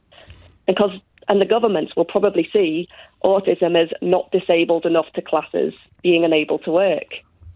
Or they will give you, and this is you put me in a really unpleasant situation here, because they are talking about providing work coaches for people like you and NHS talking therapy, and that might be quite a good idea. I mean, it might not touch the sides of where you find yourself, but it could work for some people. But the idea that this lot are actually going to do it in good faith and with open arms is so beyond the realms of likelihood that you fear it would actually make everything worse. Do you see what I mean? We could spend money on helping you into the workplace and then therefore become a net contributor to society. But unless we're helping you unless we're carroting rather than sticking, it's going to have a negative effect. It's going to make things worse for you, not better. Yeah, I get that, and I get talking therapy sometimes help, but it's found that a lot of autistic people do not benefit from talking therapy. No, well, exactly. I'm currently on a private counsellor. I can't even get on the NHS waiting list for talking therapy. Well, at least they can't take it away from you. No. Have you thought of... sometimes help as well, but I'm glad to hear if it that. doesn't, then you're kind of stuck in a rock and a hard place. You're not disabled enough, but you can't get the help. What do you feel on a day like today? Let me read you the front page. Look for a job or lose free NHS medicines. Now, I appreciate you're not in that position yet. You're just worried that you will be soon. Well, as a journalism student, looking at that front page, what's it designed to do? Honestly, I think it's designed to cause a panic, especially a moral panic of we're spending all of these money on people who can't be bothered to work, but there's so many reasons why people can't, and it's not I can't be bothered. I'd love to have a job around uni. I'd love to. I sit on my free Fridays and go, I wish I could have a job. But if I took on a job, I would burn myself out and probably not get through my year. Yeah. And it's designed to cause panic and people to be scared of the fact that there are people who are unable to work for a whole amount of reasons. Like if I lost my I don't have free prescriptions right now, right. But if I did have free prescriptions and I lost them, how do they expect me to work if I don't have antidepressants, because the withdrawals are massive? I think we're making the mistake of thinking about things, Kira. I think we're just supposed to read the headlines and start shouting at each other, aren't we? Yeah. I think that's what it's designed to do. I've got some good news, though. I don't know whether or not this is the kind of job you could do. I've just found a job. It's 8 hours a week for £250,000 a year, working for an investment firm founded and significantly owned by 2 sanctioned Russian oligarchs. Do you think that's the kind of thing you could do? If it's supporting Russia, absolutely not. Well, that's the gig that the former chair of the Conservative Party, Brandon Lewis, has just landed. A paid role advising an investment firm founded and believed to be significantly owned by 2 sanctioned Russian oligarchs. A great piece of work on the Substack of a journalist called Russell Scott that crossed my desk last night. So these jobs are out there, Kira, if you just look hard enough. I mean, That's baffled me because it's supporting. Well, it's not. No, Russia. it's no. Well, it's just an investment firm that was founded by two sanctioned Russian oligarchs. I stress that the words significantly are in quotes, but I'll tweet that from my account in case you want to read a little more of Russell's work. And I wish you well with your studies as well, Kira. 11:32 is the time. Holly Harris has the headlines. James O'Brien on LBC. James O'Brien on LBC. I suppose one thing that occurs to me is if you are minded to support benefits crackdowns, because hey ho lads, we're having another one. We're going after, the people who are really responsible for the state of your finances. It's the people who've got considerably less than you. Shouldn't you be cross with the politicians who brought you the last benefits crackdown and the one before that and the one before that? Does that ever occur to these monsters? There's another benefits crackdown. Hooray! Hang on a minute. Didn't you promise us the last one was going to get rid of all the flat screen TVs? What happened to the last? Do you see what I mean? It's odd, isn't it, how this stuff unfolds? Natasha is in Yeovil. Natasha, what made you pick up the phone? This morning, listening to Nick's show and having people call in and basically villainise a very, very small percentage of the population who need to claim from the state. I mean, my personal story is I have two disabled children that I didn't know were disabled when I was pregnant with them. I had a very good job. I now get benefits because of my child. So I've gone down to just over $7,000 a year in benefits. And it just makes me so upset that... No, it's fine. I am a first-time caller, and this is slightly terrifying, hence the shake in my voice. Well, you're doing brilliantly, and you can have as much time as you want, and you don't need to say sorry for anything. No, I just don't understand the need to villainise people. I mean, my oldest daughter will never work, so as far as this government's concerned, she's never going to be a productive member of society. But the change my daughter has made and the people around her, I don't care about money anymore. Tell me about that, James. Tell me a bit about your daughter. My daughter, she's got Rett syndrome, which is a neurological condition, which means that she can't do anything for herself. So I'm a carer. I get carer's allowance, which is fantastic, but it's meant to be for people that do over 35 hours a week. I do an average of 160, and that is taken into consideration. She's at school 5 days a week. It falls completely on me. My husband is amazing. He works. We would financially probably be better off if he didn't, but that's not the sort of people we are. How come? Just out of interest, logistically. We would get more benefits. Right. We'd get more benefits. We'd have access to more benefits. We'd have access to things like help with our mortgage. Really? Which because we should never have bought a house. If we'd known Lily was disabled, we never would have done. We bought a house when she was 6 months old. Right. We didn't know anything was wrong with her till she was nearly a year. And it's just it's very lonely world being part of the disabled community. I'm not disabled, but I'm an advocate for my children, and it's terrifying. And the government just seems to want to take, and it's minuscule money. I mean, they say how huge it is. It's not. It's minuscule, the amount of money compared to everything else that they could claw back. I didn't hear the calls you're referring to this morning, but I don't know that the policy, if we can describe it as such, would affect people in precisely your situation. No, it probably wouldn't, but it would my son. My son is, he's on the autistic spectrum. He's 7 years old. He is going to struggle to work. He's going to need a lot of support. And yes, he will have a job with my support. I will make sure that he does something because I think it's very important. But it's the fact that it's the huge emotional stress it's going to put on people because a few people are ripping off the system, and that's the problem. It's the woman rang up this morning and she said a lady had 5 children, and it was almost a blame of she shouldn't have had the children. Well, no, I've heard them say that. You shouldn't, unless they're being privately educated and you're worried that you won't be able to cover the cost of the fees when they remove the VAT exemption. In that case, you can never say, well, if you can't afford children, you shouldn't have had them. But if you were earning were earning decent money and you had some children, and then for whatever reason it may be, you're suddenly not earning decent money, then you should not have had children if you can't afford them. But if you're worried that you might not be able to pay £20,000 a year in school fees instead of £17,500 or £15,000, then you get enormous sympathy. You get nothing. In fact, I will break open the world's largest violin to play you a sonata, because that is the kind of financial suffering that I understand. Natasha, sorry, I turned into Anti-James then. I am from a public school background. Yeah. I went to public school. I know that it's probably a better system, but it's not. But we can't afford that. And that, yes, exactly. Unless you can. There's the system. Why do you think it works? Why do you think it does work? Why do you think people are so keen to take up the invitation to read the words benefits crackdown and not stop to wonder about anything except how hate-filled and angry they are?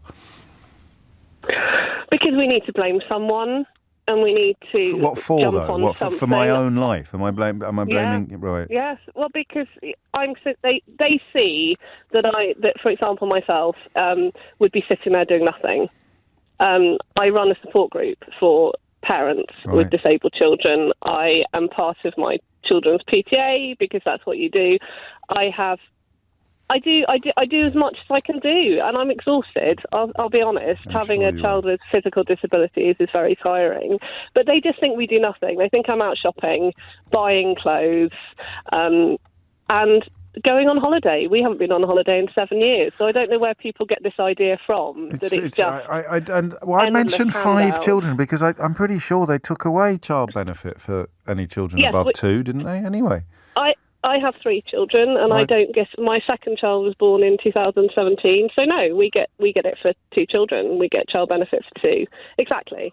Anyone before that, yes, absolutely. Yeah. The other side of it is that they're saying we need to have more children because there aren't enough future people for the workforce. That's to get rid of the That's to get rid of all the immigrants. Yeah. Yes. Oh, no! Don't get me started on that. No, I won't. We'll do that another day. I promise. Now that you've found your feet on air, Natasha, I look forward to. I appreciate how busy you are. Probably the last thing you need is me popping up in your appointments diary as well. But you make a very important point. You tell a very important story, and although this particular so-called policy may not apply directly to you, it's pretty clear from a media perspective what the words benefits crackdown are designed to do in the minds of your neighbours. Not literally your neighbours, I hope, but the people you live alongside. It's hate. This country is becoming more and more hateful. I find it terrifying. I really do. I think we're going backwards rather than forwards. We were becoming really pro-disability, and we're becoming very inclusive in a really good way. Yes. And now we're going back to my neighbour. Look at them. Woke, were we getting a bit too woke when it came to accommodating people with disabilities? Yes. Exactly. And then I don't understand why we have to look at people are people. And I think I could start the whole conversation about everything, immigration, etc., etc. My grandparents were German. They went to America. They then came here. I mean, I just don't. But it's coloured skin, isn't it? It's classic. It's all of the above. I'm glad that you've laughed during this call. Yes. I'm glad that Thank you. Well, no, thank you. And go on. I do listen to LBC regularly. My husband calls it the depression radio station, but I'm afraid I quite like it. He's listening to the wrong programme. You may have got a hint of that earlier in your call, but I'm very proud to be able to keep you company during the day, Natasha. Thank you. Thank you very much, and have a good day. Thank you. You too. It's coming. There you go. That's the kind of person we need to be clamping down on, isn't it? With our children. Oh dear, it's just terrible. I know a bloke who knows a woman who's got 7 kids. That's why we need to have a clampdown on people like Natasha. My God, it's 11:45. James O'Brien on LBC. James O'Brien on LBC. I've got some good news for you in a minute, but first a clarification via text. There's no 2-child limit on child benefit, James. It's the child element of universal credit, a separate benefit that you're thinking of, just to clarify, but it is important.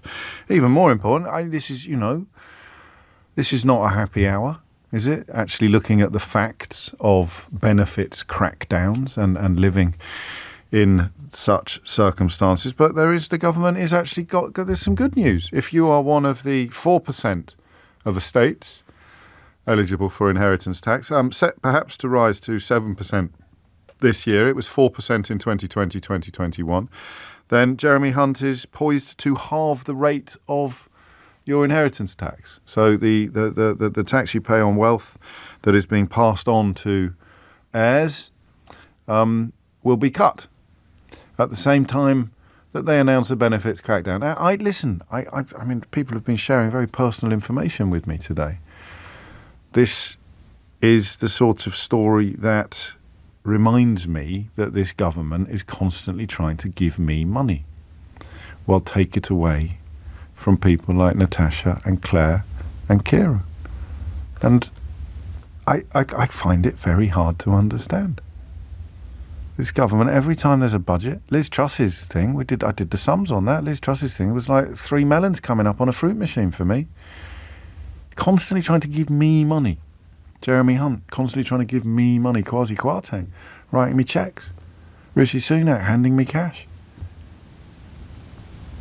And taking it away in the same breath, on the same day, in the same news cycle from people like Natasha, Kira and Claire. It's a funny old world, isn't it? I wonder if you can make sense of it. Alex is in Reigate. Alex, is it workable? Could it work? No. Oh. In a simple word, no. Go on, no. Tell me more. I can tell you that from experience on being on the other side, should I say, or the dark side. Like from my caseload, the people that they're after are a tiny, minuscule percentage. It's I mean, I'd probably be able to just give them the money out of my own pocket and they wouldn't even notice. Right. You mean people who actively choose to live on the pittance that the state provides and make no effort to find a job. That is really the constituency of people that we're talking about here. Exactly. And no one's suggesting that they don't exist at all, but the idea that they exist on a scale sufficient to justify government policies and tabloid rage is ridiculous. Yeah, put it this way, it would be like trying to find a flea on a postage stamp. You would not be able to see it. Okay. So I've never heard that figure of speech before. Go on. Yeah, well, you know. So how would it, I mean, but tell me more about the sort of enforcement or how this kind of thing would work, because that's the line you were in, I think. That's correct. It would say like Claire and her sanctions earlier. Normally, when the sanctions come about, there are tier levels. So you'd start off like a percentage of whatever they earn on the first instance. Yeah. Then it would go up by half again. Yeah. To whatever, it's almost like 50% would be like the third time, and then the fourth time you would literally lose all of your benefits. So you're then expected. Like I've had client, a young lady. She was about a teenager. Yeah. She got to because I would just as a work coach just assume she was one of these people that just have no interest in coming in and making the appointments. You know, we'd write out the claimant commitment. And this is the contract for the receipt of benefits, you know. Okay, yes, it's I the understand. Agreement. And it turned out the reason why she was missing appointments is because she was caring for a parent. Nobody knew. And she felt too embarrassed to say that. That's like the Tracy Chapman song, Fast Car, isn't it? Actually, almost the same plot. Yeah. Remarkable. Yeah, so she lost all of her money. She wasn't even living at home. She was living in one of these shared accommodations. I don't know if I can mention who they are. No, but whatever you're comfortable doing. But then she's going back to the family home to look after a parent. Exactly that. Because no one else was doing so. That's it. So technically she could have got carer's allowance had she... But she was trying to do the right thing, you know, try to go to school, try to come back... do everything that she would turn up at appointments. Okay, she couldn't have got to all the workshops, because that was time that she had to go and spend to look after the parent at home. Days. And then she didn't turn up, and then the system automatically goes, well, you didn't turn up, this is your claimant commitment. That would get thrown in her face. And there wasn't any discretion there, because the new rules for work coaches is that you also have a case manager that will then look at it. But when a case manager looks at it, they look at what the the claimant agreement was, what the law says, and that's about it. There isn't too much for them to move on, and they will act upon it. It's only by chance that, me being the person that I am, I walked along my high street and then I saw her with her, and then I was like, oh, blah, blah, blah, how are you? How come didn't you make your appointment? And then she sort of like said, oh, well, I was looking after my mum. And I was like, well, how come you hadn't mentioned this before? And there are loads of people, both young and old, that are in that same situation, and now they're going to get caught out by this trap. I will call it a trap because that's what it is, and it's not going to be affecting those people, as I say, the flea on the postage stamp, that are sitting at home not doing anything. So here's the thing. Happy to lift it. Here's the thing that you know, but some people listening won't. At present, people who refuse to take a job. So even the choice of language in a normally sober newspaper like the Times, it's refuse to take a job rather than people who can't. But they refuse to take a job or attend interviews and coaching can have their benefits docked. That's the young lady you're talking about. Yep.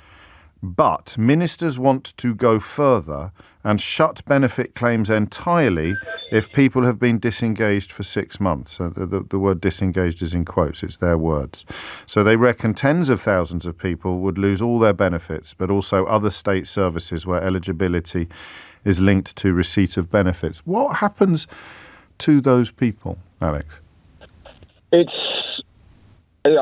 really hard to understand. It's like one of your earlier callers said, like if they lose the like the free prescriptions, for example, and they need that just to sort of for their day-to-day living, or even to apply for jobs, like especially with anxiety and depression. I know there's some people that use it as an excuse, but for those that actually need the medicine and they go in there and they go, all it's going to do is now, once they've got no money to now go and pay for that medication, and then they're just going to be turning up at the NHS in A&E, and someone was saying like it costs like £100 and something every time they go in there, and so it's just going to push the cost up more than the benefit they get. What's extraordinary is that this is built entirely, this sort of rhetoric, because I hope it doesn't qualify as policy. I can't see how it could, but this sort of rhetoric is built entirely upon the belief, I think, or certainly upon the impression, trying to give the deliberate impression that everybody is swinging the lead.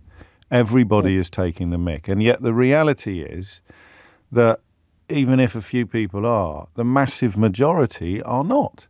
And yet all of this targeting is built upon the notion that they're all swinging the lead, isn't it? It's the only way you can make sense of it. They just think all of these people must be choosing to live on twopence halfpenny a week in cold, hungry circumstances. I always remember the wife of a teacher in Cromer. I don't know if you were listening that day, telling me about her children's indoor coats, the coats they wear indoors, so that they can put another coat on when they go outdoors, and it will provide them with a little bit more protection from the cold. People like Jeremy Hunt or Mel Stride or Rishi Sunak and the rest of them, they think that all of these people are choosing to live like that and would live differently if only the government was a bit meaner to them. Yeah, it makes no sense. And like some people need to realise that everybody is almost one pay slip away from having to require benefits. Yeah. You know, and as civil servants, we just do the bidding of the people that are in power. I mean, I'll just say, talking to my colleagues, we'll be holding our head in shame and thinking, oh God, whatever next. Yeah. I mean, but you've got to do it. But we've got to do it because you've got to enforce the sanctions because that's your job, and if you don't, then you're in trouble. Yeah. Yeah. Oh God, I get in trouble all the time because I'm that sort of person. Like when I went and helped this young girl, I got all her money back. You know what I mean? Obviously, didn't get any interest, but after the situation was explained, yes, I did get a bit of a telling off, but it was a justifiable cause. She would be entirely in this category. She would have been disengaged for 6 months, and therefore, I mean, the bit I don't get, and I'm almost frightened to ask you, is. I mean, if someone does end up caught in those claws, what do they do for money?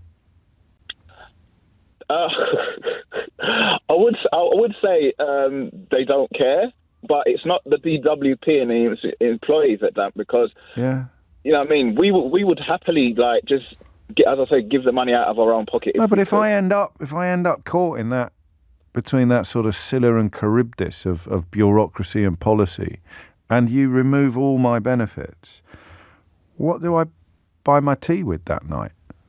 It's not. It's literally a case of like you're going to have to go to a soup kitchen or something, turn up with all the homeless that are out there. You know what I mean? It's a horrible, horrible thought, but it's like there's only so much we can do. I know because that. I'm not having a go at you. I'm not having a go. James, it's honestly heartbreaking. And you know what's coming, and you can see it, and you're looking at these people. I mean, like, say, like during the pandemic, there was people that got made redundant and things like that, and they all came onto the benefit system in their thousands. Yeah, and it was just, people literally were crying down the phone saying how sorry they felt. This is stuff that you've paid into. You don't need to ask. It's yours. You're entitled to it. Okay, there are some people that may have had disabilities all their life and they might not be able, but somebody's been putting that money aside in the pot ready for you. Yeah. You know what I mean? It's not for me or for anybody in politics to sort of like say, you can, oh no, they're not doing anything, let's take it away. No, you don't have that right to do that. Beautifully put, Alex, and thank you. And as you say yourself from the cold face, it's coming up to 12 noon. I'm just going to read a message from David because I always take criticism on the chin. He says, I must take issue with your most recent monologue where you attacked unemployed people living in mansions with multiple children who've defrauded the state out of enormous amounts of money. Can't you leave Boris Johnson out of it for just one day? My apologies, David. I should perhaps have been a little clearer. Now, I'm going to introduce you next to an amazing guy who will hate me describing him as an amazing guy. I had the enormous privilege last night of once again presenting the Magnitsky Human Rights Awards in central London. You met one of the winners already, Karine Kanimba, and I obviously met all of them, including the gentleman that's coming on next, who, well, not to put too fine a point of it. Well, actually, just stay tuned and find out. James O'Brien on LBC. It's 4 minutes after 12. You are listening to James O'Brien on LBC, where we take a bit of a tangential departure now from the conversation that was underway, referring back to what I told you earlier in the week about the Magnitsky Human Rights Awards. And you're about to meet one of the recipients. Let me first provide a little bit of background. One of the most extraordinary and I think underreported tragedies of the Russian invasion of Ukraine is the kidnapping of Ukrainian children. Ukrainian children essentially deported, really, to use a phrase that's in the news a lot at the moment, to Moscow, to Russia, where they are victims of attempted indoctrination.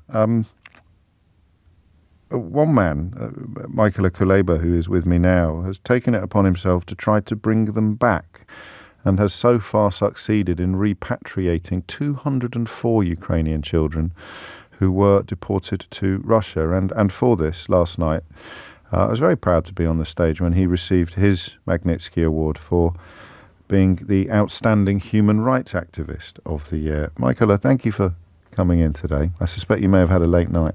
Hi, thank you for the invitation.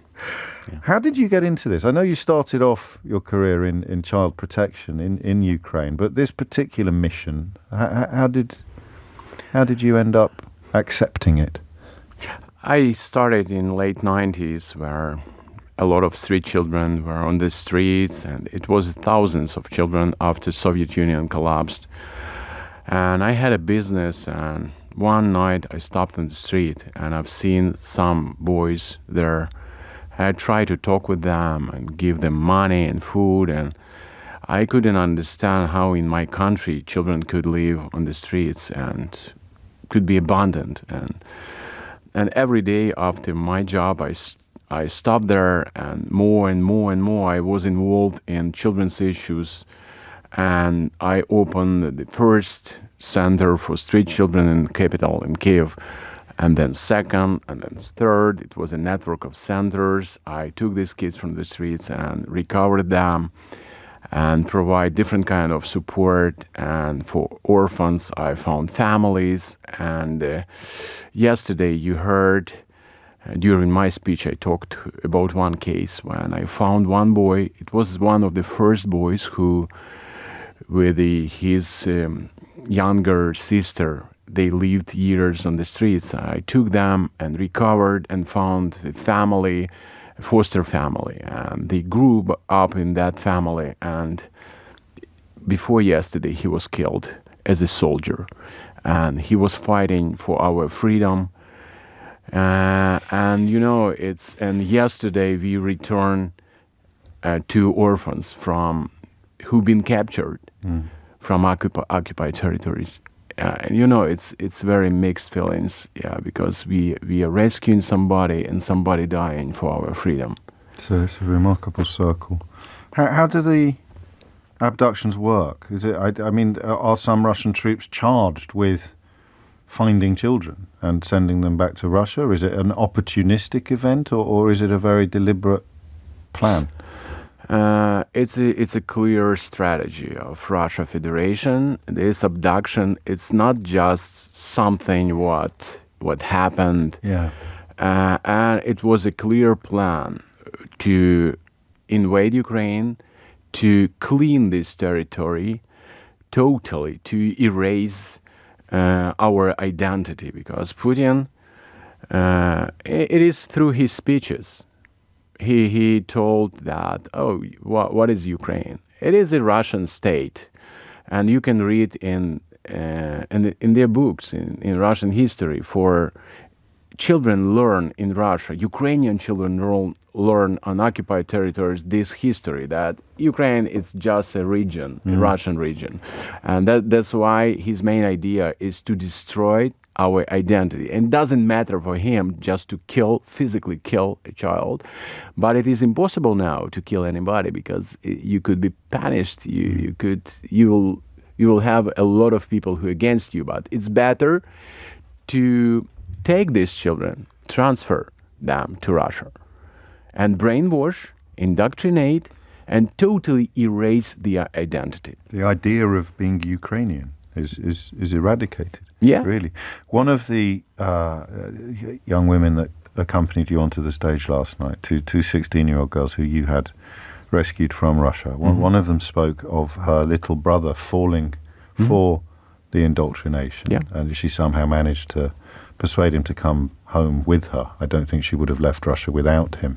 But that was an extraordinary illustration of what you described. The idea that 2 siblings in similar circumstances, the younger one, could be susceptible to the propaganda, to the brainwashing, while the older one could stay independent-minded.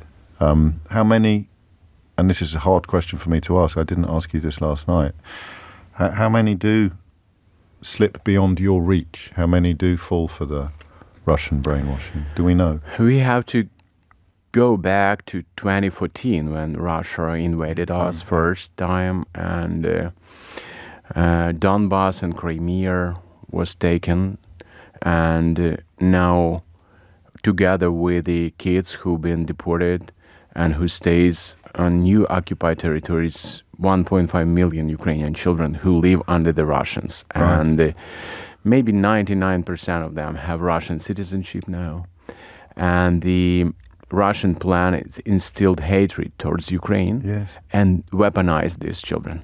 Many of young adults who've been school children 10 years ago in Donbass and Crimea are now fighting against Ukraine. They believe they are fighting against NATO and Nazi. Yeah. Can you believe? It's it's like something from a different planet. Yeah, and I can imagine my kids, if somebody can indoctrinate them, re-educate. 24 hours a day, 7 days a week is all they hear, yes, all they see, all they receive.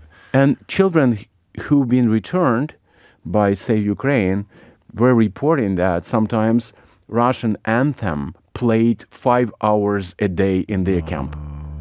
Can you imagine? You listening Russian anthem 5 hours a day. You mentioned your charity Save Ukraine, which people can find out more about online. What do you do then? How does the actual process work of identifying, locating and rescuing a Ukrainian child who has been deported to Russia? What do you do? We have hotline and social media and people calling us, relatives or friends of these kids. and reporting that, oh, I know this child lived, for example, in Moscow, on St. Petersburg, anywhere, Krasnodar Krai, on that camp. And then we try to find relatives. If not, sometimes it's orphans. We try to connect with kids, but if it's children older than 12, because for younger kids it's very hard. They have no social media. Yeah. Sometimes they have no cell phones, and that's why it's very hard to find and return younger kids. But for older kids, we communicate with them. We planning their escape. If we can find relatives, we can send them there and help them in Russia or Belarus, and then to plan a route. I can't tell you a lot because a lot of confidential. It's sensitive Yes. information, I understand. Because Russia are trying to block any rescue of these kids, and especially each story under the control of Maria Lvova-Belova, who received warrant order. If you know, she rejoices in the ridiculous title of Commissioner for Children's Rights. I've been Commissioner of Children's Rights with two presidents of Ukraine. Kind of like the child catcher in chief, really, of the Russian. And you know, it's former commissioner. It's like slaves of Putin, and former was a KGB guy. And when I was appointed on that position, 2014, first who called to me was Putin's commissioner for children's rights. Really? And after invasion. But that time, if you remember, Russia told that, oh, it's not our war. Yes. We don't know. It's your civilian war. We are not there. And he called to me and so, congratulations. Let's collaborate. We are friends. It's Russian narratives. I asked, what do you want from me? I want collaborate. Our hospitals is very open for Ukrainian children. You can send your kids and we will heal them. Get out from our land, I told him. It's not we. It's your conflict. Yes. Let's be friends. Yeah, you know, it's horrible. Yeah, well, it is. But I guess, you know, they have swallowed the Kool-Aid. We forget sometimes that there are members of the Russian regime who believe everything they're doing is the right thing to do, even though any evidence that we can see from the outside would demolish that thought in a moment. Finally, Michael, there must be a lot of work to do with the children when they get back to you. Yes. That your job is not over when they are home. Yeah, thank you for asking me, because it's not. It is important not only find a child, but to return. It's a huge problem. But after returning, we have a suite of services for these kids: hope and healing centers and 6 months recovery program. And we have centers after reunification with their families. Children can live one of our 7 hope and healing center. But we have a special for orphans, because we are returning orphans from occupied territories and from Russia. And they can live there and to be recovered. And together with our government, we provide placement to Ukrainian foster families. As you've seen yesterday, Ksenia, her 11 years old brother, been placed to a foster family, and he cared and loved there. And Ksenia in university now, she lives in our center, and we care for her. And she's a voice of all orphans. Now, she want to be a journalist, and she want to do everything in her life just to raise her voice for all orphans who've been kidnapped by Russia. And this is your reward, I think, personally, to see people like her making a difference for future generations. Yeah, it is very important. These kids so hugely traumatized, Right. and now it's so important to deprogramming them first and recover and to heal their traumas, because many of them lost their hope. Yes. Being there, because Russians all time told them, you will never come back, we will invade all Ukraine, your parents no need you, your country no need you, and they've been threatened by Russians. And you can imagine how they angry on them. Of course. but it's very important for us to heal their hearts. I love the fact that your centres are called the Hope and Healing Centres. That's beautiful. Thank you. And now you're off to The Hague, I think. I mean, your work is both on the ground, as it were, and at a political level, a policy level as well. Yeah, it is important to prove that Russia, it's to prove Russian genocidal plans, because what they're doing is a pure evil. It is genocide of Ukrainian children, because you know what, we think that genocide is just death camps or famine, which what happened before when massively children were killed. But now face of genocide is different. It's enough to deport these children, to forcibly transfer them, re-educate them, instill hatred, and weaponize. It is different style of genocide. But it still eradicates the genus. The tribe, the Ukrainian tribe is eradicated because the children have been persuaded. Ukrainian children. Yes. It's because many of them not Ukrainian anymore. It is Russian children. That's why many people cannot understand this. And in United Nations and in different countries, I had a statement and asked, please define what is this? If not genocide, what is this? Tell me. Yes. And that is why I think, thanks partly to your work, that that Putin and Lvova Belova, the Commissioner for Children's Rights, have been targeted by an arrest warrant from the International Criminal Court, because it is indeed, albeit a new definition or a different definition of genocide, it remains genocide nonetheless. I thank you. Thank you for coming in today. And congratulations on last night. It was a remarkable evening, wasn't it? It was incredible to have all of those people assembled in one space. Yeah, it is recognition of what we are doing, not only me, but my organization, all staff, all volunteers, everybody who saving lives of abducted children. Mykola Kuleba, the Chief Executive and founder of Save Ukraine, and now the Magnitsky Award winner for outstanding human rights activism. Thank you. Thank you. It's 19 minutes after 12. You are listening to James O'Brien on LBC. James O'Brien on LBC. James O'Brien on LBC. It is 22 minutes after 12, and you are listening to James O'Brien. I'm going to try something a bit different now, if I can.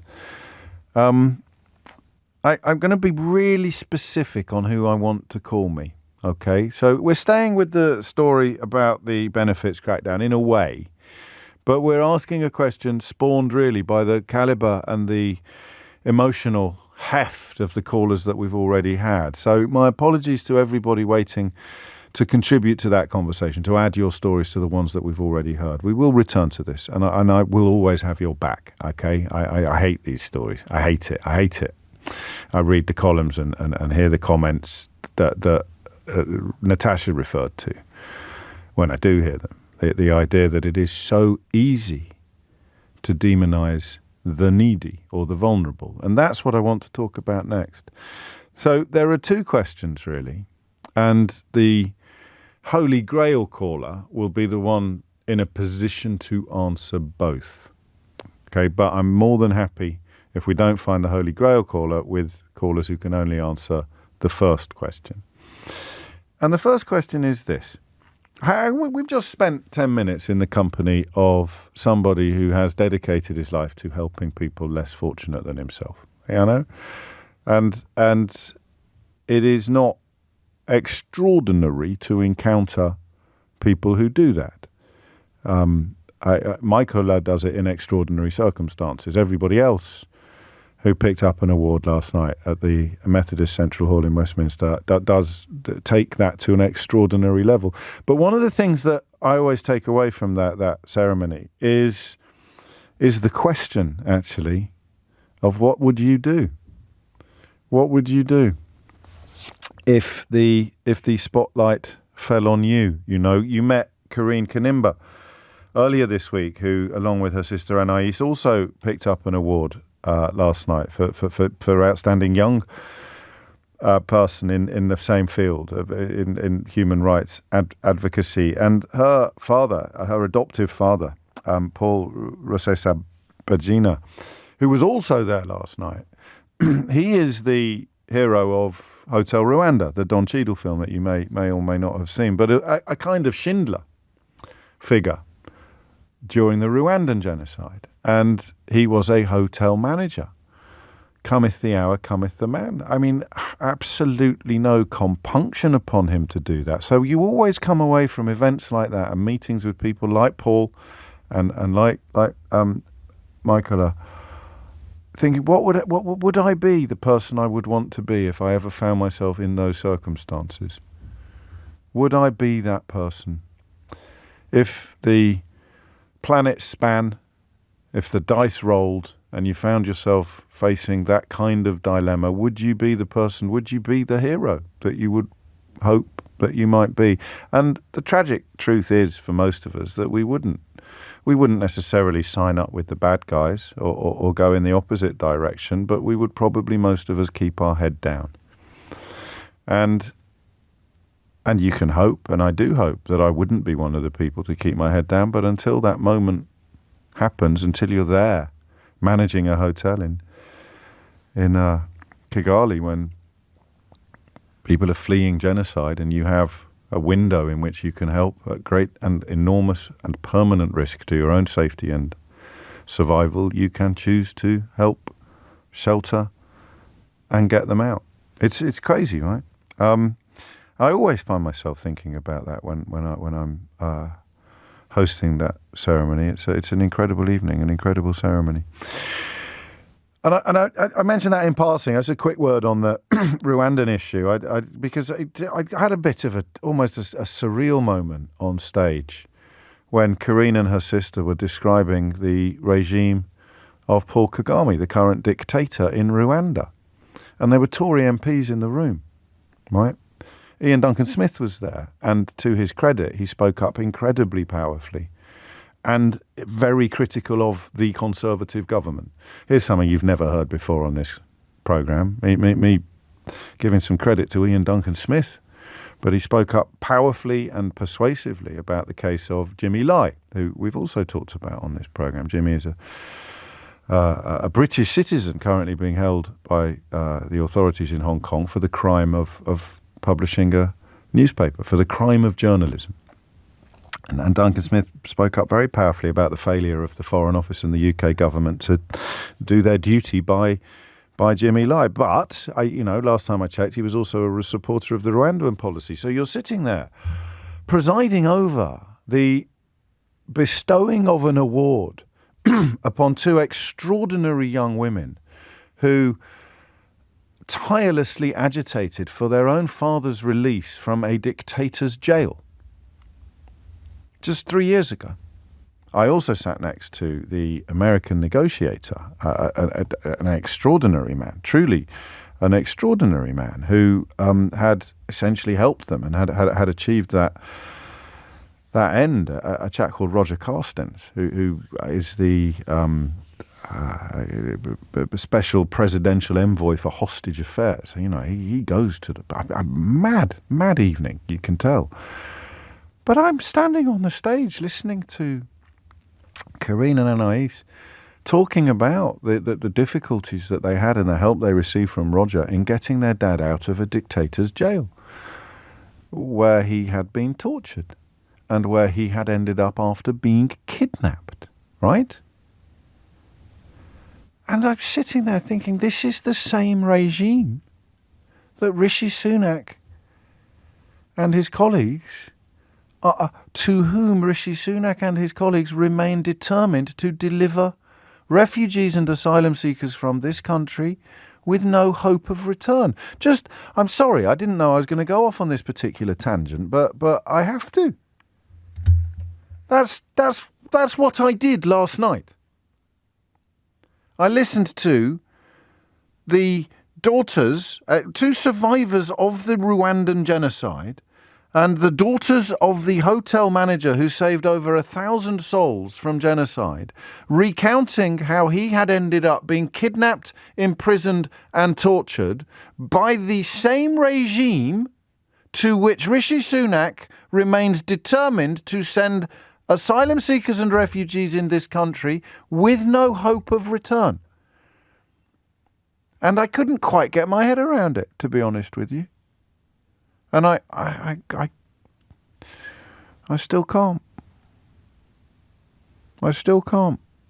And now hopefully nor can you either, because it's a lonely old business sometimes doing this for a living. How can that be? How can I be there honouring enemies of a dictatorial, torturous regime while living in a country whose current government wants to send some of the most vulnerable people on the planet there to the same place, ruled by the same man, with absolutely no hope whatsoever of return?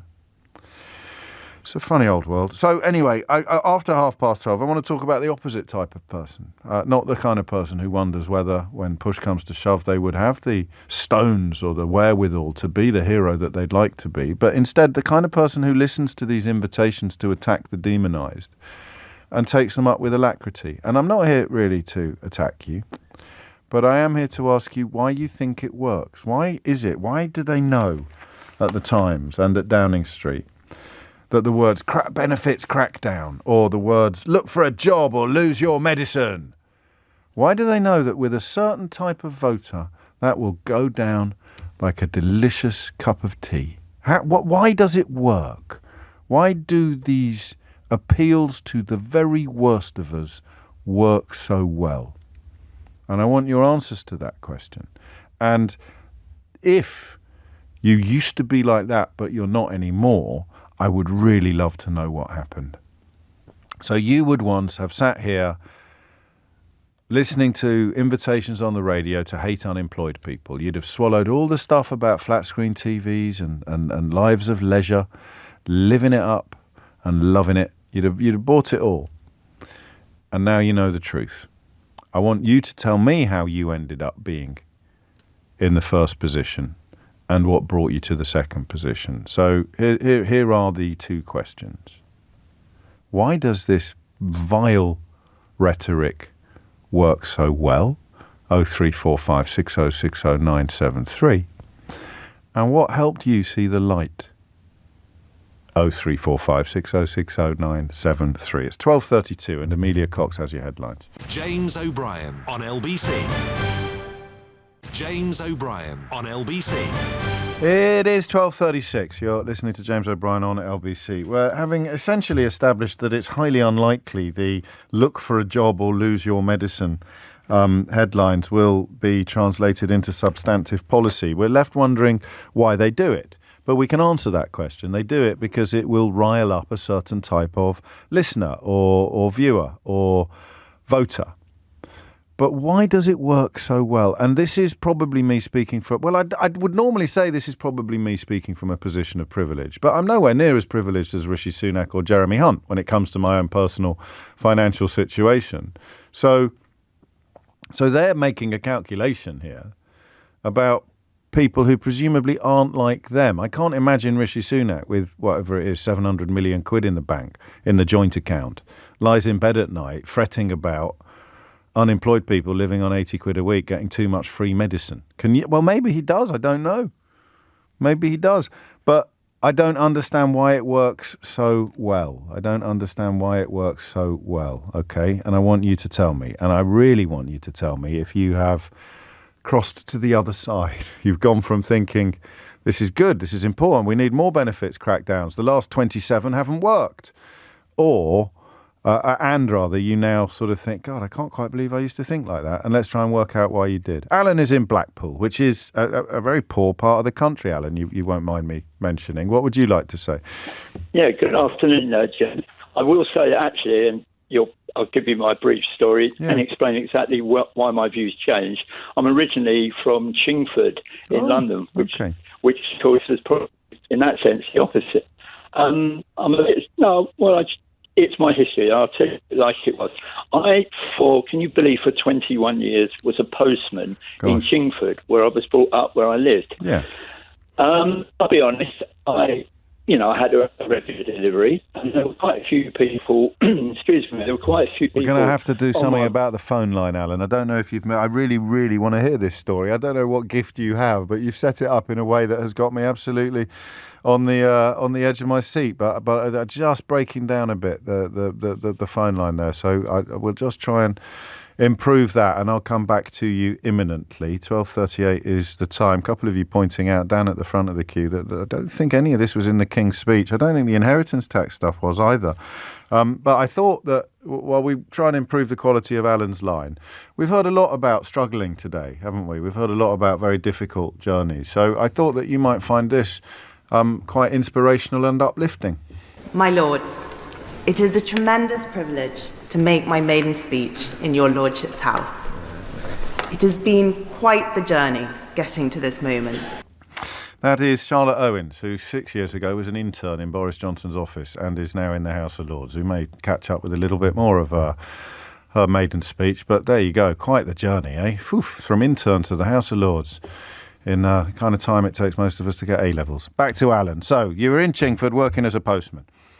Yeah, that's right. And I think I was saying that I was on a regular walk, well, not the same walk all the time, but for a lot of the 21 years. Anyway, the point being, there were quite a few people who were unemployed on my walk. Yes. And, all right, I put, in those days, I put the what do you call it, the payments, not in cash, but the payments through the door every other week.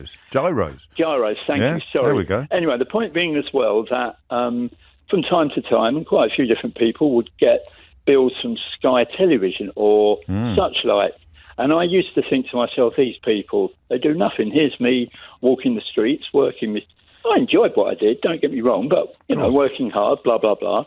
And quite honestly, I thought it's about time they sorted some of these people out and got them to work. Why should I be, I do know. What you say makes perfect sense. Yeah. So what changed? Well, we won't go into all the history, but after all those years it became Royal Mail, the paper was Royal Mail. Anyway, I left. They were getting rid of people. I got nice money to get out. Yeah. Anyway, the point being that I eventually landed up as a receptionist for Westminster Social Services in London. Crikey, that's a turnaround. It is, and that's when I realised what life was about. That's when I met people who were in need, people who didn't have places to go, people who were, with children, with families, were at their wits' end, coming in. I don't like to say that, this bless them, and I should be careful what I say, but begging for our help. Yeah. And of course, that's what the social services were there for. Without blowing my own trumpet.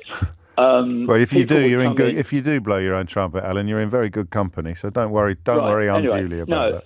I think all I was going to say was that people would come in, obviously, myself and my colleague were the receptionist, but people obviously would have to wait to see someone. So often they would talk to myself and my colleague because we were the first point of contact and they needed to talk to someone. And I'll tell you what, I learned what life was about during that time. My views totally changed and I'm ashamed of the way I used to think. I realised what life was about. I met people in need. I met some lovely people. But they were in trouble. Let's be honest with you, James. And through no fault of their own. No, many people weren't. No, that's it, exactly. I mean, who knows what life's going to throw at us? What?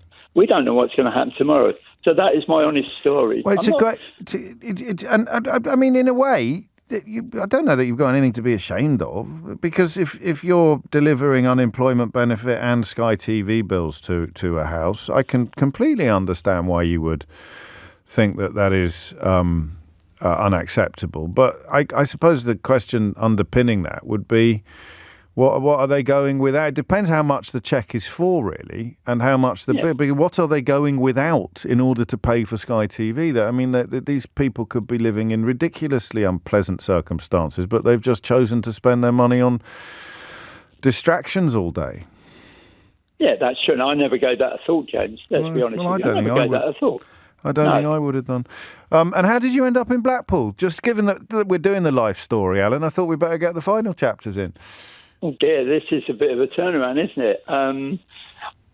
Can you believe, having told you all that, I'm not blaming anyone else for this, I got into some trouble and I landed up homeless. Oh, no. But people have been very kind to me. We'll cut a long story short. I was up here in Blackpool. I suppose I've got family history up here. Yeah. So I landed up here, and a charity up here, a very lovely lady, saw me sort of sleeping rough, took a shine to me in the nicest way, and got me a place up here where I've been for 2 years. Well, and I couldn't be happier or better looked after. So I can say to you that I really have seen life the full circle. You have? I'd had no idea that was going to be the Well, no, I didn't want to say that unless you asked me. I mean, but yeah, that's the honest truth, James. Yeah. Well, the Blackpool years.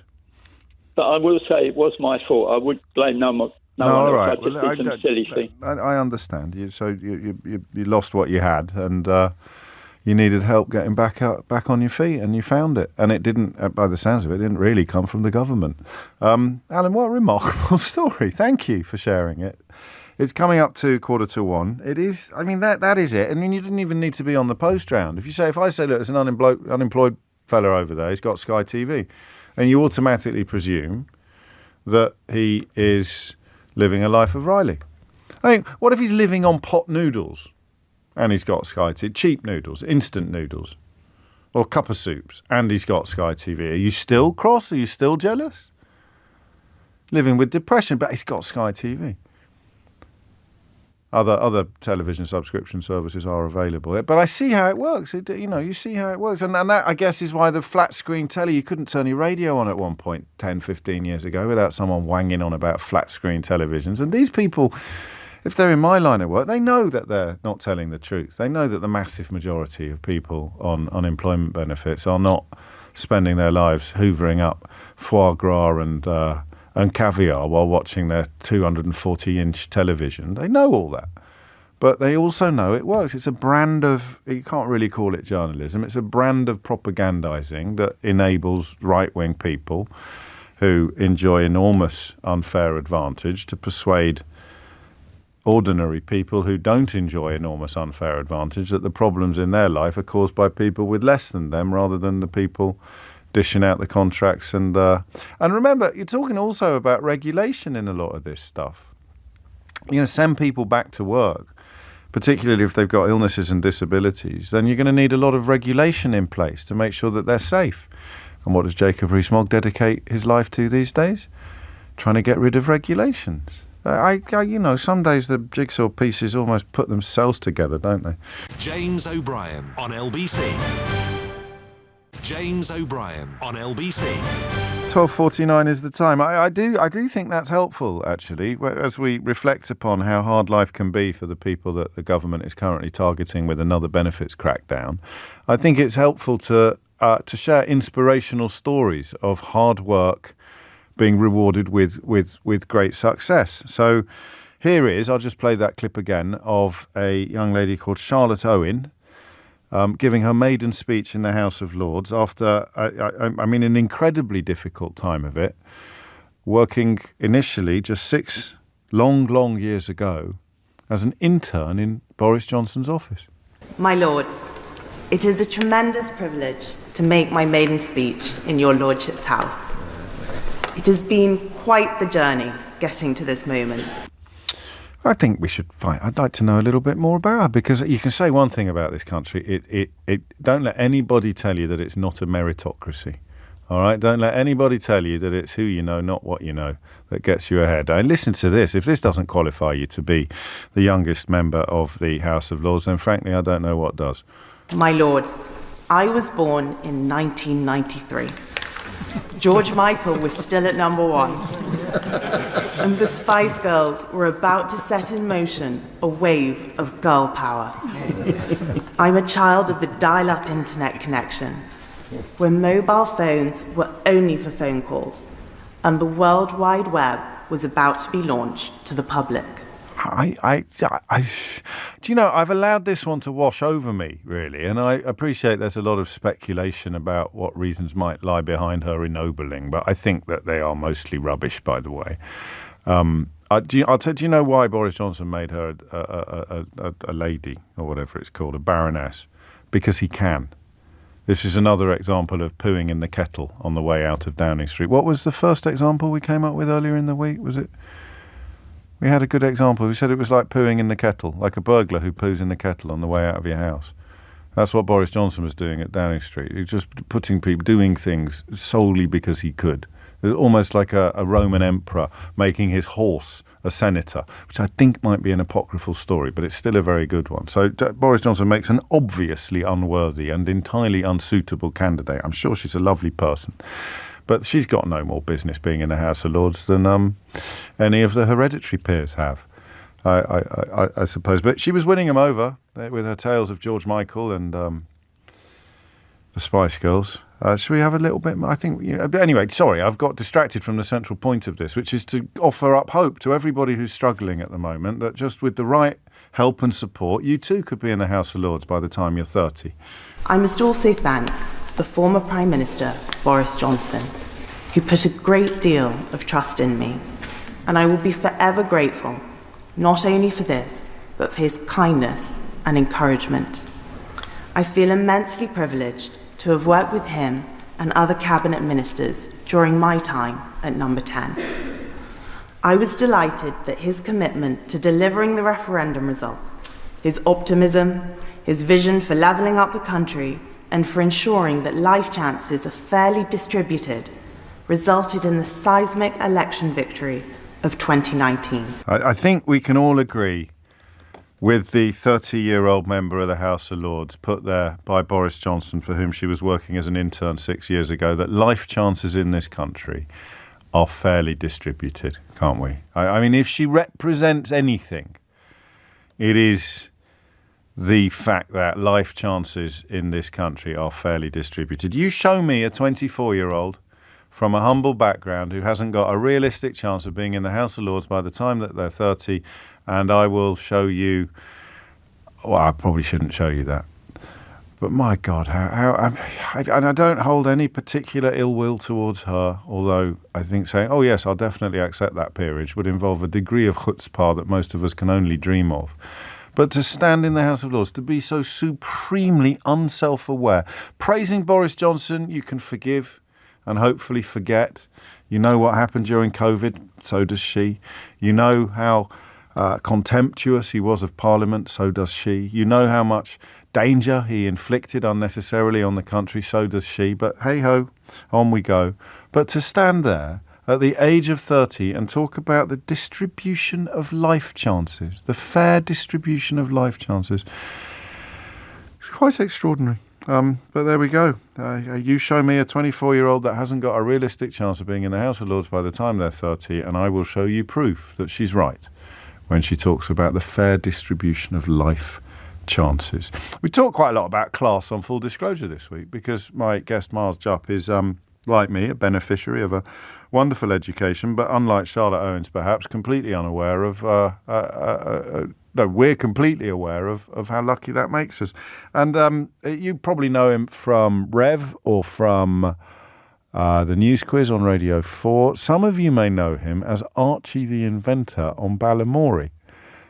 You may know him from The Thick of It. You may know him from his stand-up, or you may know him from various other. Charlotte Owens probably knows him from being Archie the Inventor on Balamory. We'd have to just double-check the timelines, wouldn't we? She could have added that. I am from the dial-up internet generation, the Archie the Inventor on Balamory cohort of young Brits. And I'd like to thank Boris Johnson for distributing life chances. So anyway, enough of that. Here's me and Miles Jupp chewing the fat in this week's Full Disclosure. We did a show called Live Floor Show on BBC Scotland. And I'd done... Yeah, it was a sort of gang show, about 5 of us, and I did that, and I would have been in third year at university then, and it was a 4-year degree. And then while I was doing that, I think, and we did one series of that, sort of like 8 episodes, and then someone I bumped into on the train said, "Oh, my husband," someone I knew, she was a stand-up poet. "Oh, my husband's producing a kids show and was wondering if you'd audition." And I was like, "Oh, okay, and I knew him, and I was like, and I thought, oh, this must be how it works. Yeah. you do one thing and then another thing comes along. And so I auditioned for that. So that was Balamory, and then I suppose I was saying, these things don't happen by accident, but that maybe you're like, well, I wonder what this will be like. And I did have an agent by then. I'd won a newcomer competition called So You Think You're Funny in 2001. The Leicester Mercury. I also won the Leicester Mercury Comedian in the same year. Yeah. When I won the Leicester Mercury Comedian of the Year, James, I had only gigged in Scotland, maybe one gig in Newcastle, and I'd not been gigging that long. It was only open to people who'd been going less than a year. And my whole act about sort of being the sort of posh English person had been developed entirely for a Scottish audience. Okay. And so I got the train down to Leicester, and I thought, I wonder if this is funny here. Gosh. And hadn't really thought about going beyond the sort of confines I was in. As you know, made our way down the East Coast main line. I thought, I assume I'm getting less and less funny with each passing. With every station. Yeah. And someone would get on at Newcastle, and I'd say something, it wouldn't be that funny, and I was like, oh, they like that in Berwick. What's going on here?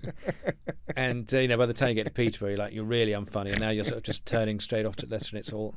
But so we did that TV show, and then I got the Balamory thing, but I was still at university, and I remember going to my director of studies and saying, I've been offered a part in this thing, and but it's 22 weeks of filming, and it will clash with whatever, like the first set of finals and stuff like that. And this is how institutionalized I was. I said to him, and he said, so what's the... Yeah, that sounds great. I said to him, am I allowed to do it? And he said, well, yeah, you can do... You'd be 22 about this point, would you? Yeah. I said, I'm a grown-up, but only, And he said, of course, you can do whatever you like. Yeah, this sounds like a really good opportunity. Yeah, I mean, you can come back to this when you're... Whereas I didn't think that's how it. Well, there's a duality as well. Perhaps there is the sort of the world you wanted to be in and the world you were in, and now they are sort of clashing, aren't they? For the first time, I guess. And he was going, "Yeah, that sounds really fun. I mean, just go and do it. Yeah, great." So I was like, "Oh, it turns out." Whereas I thought I was having to go and sort of persuade him. Yes. My agent had gone, "Yeah, just do it because it's, I mean." By that age, some people would have been to or been through drama school or whatever, and he said this would be your kind of training if you like.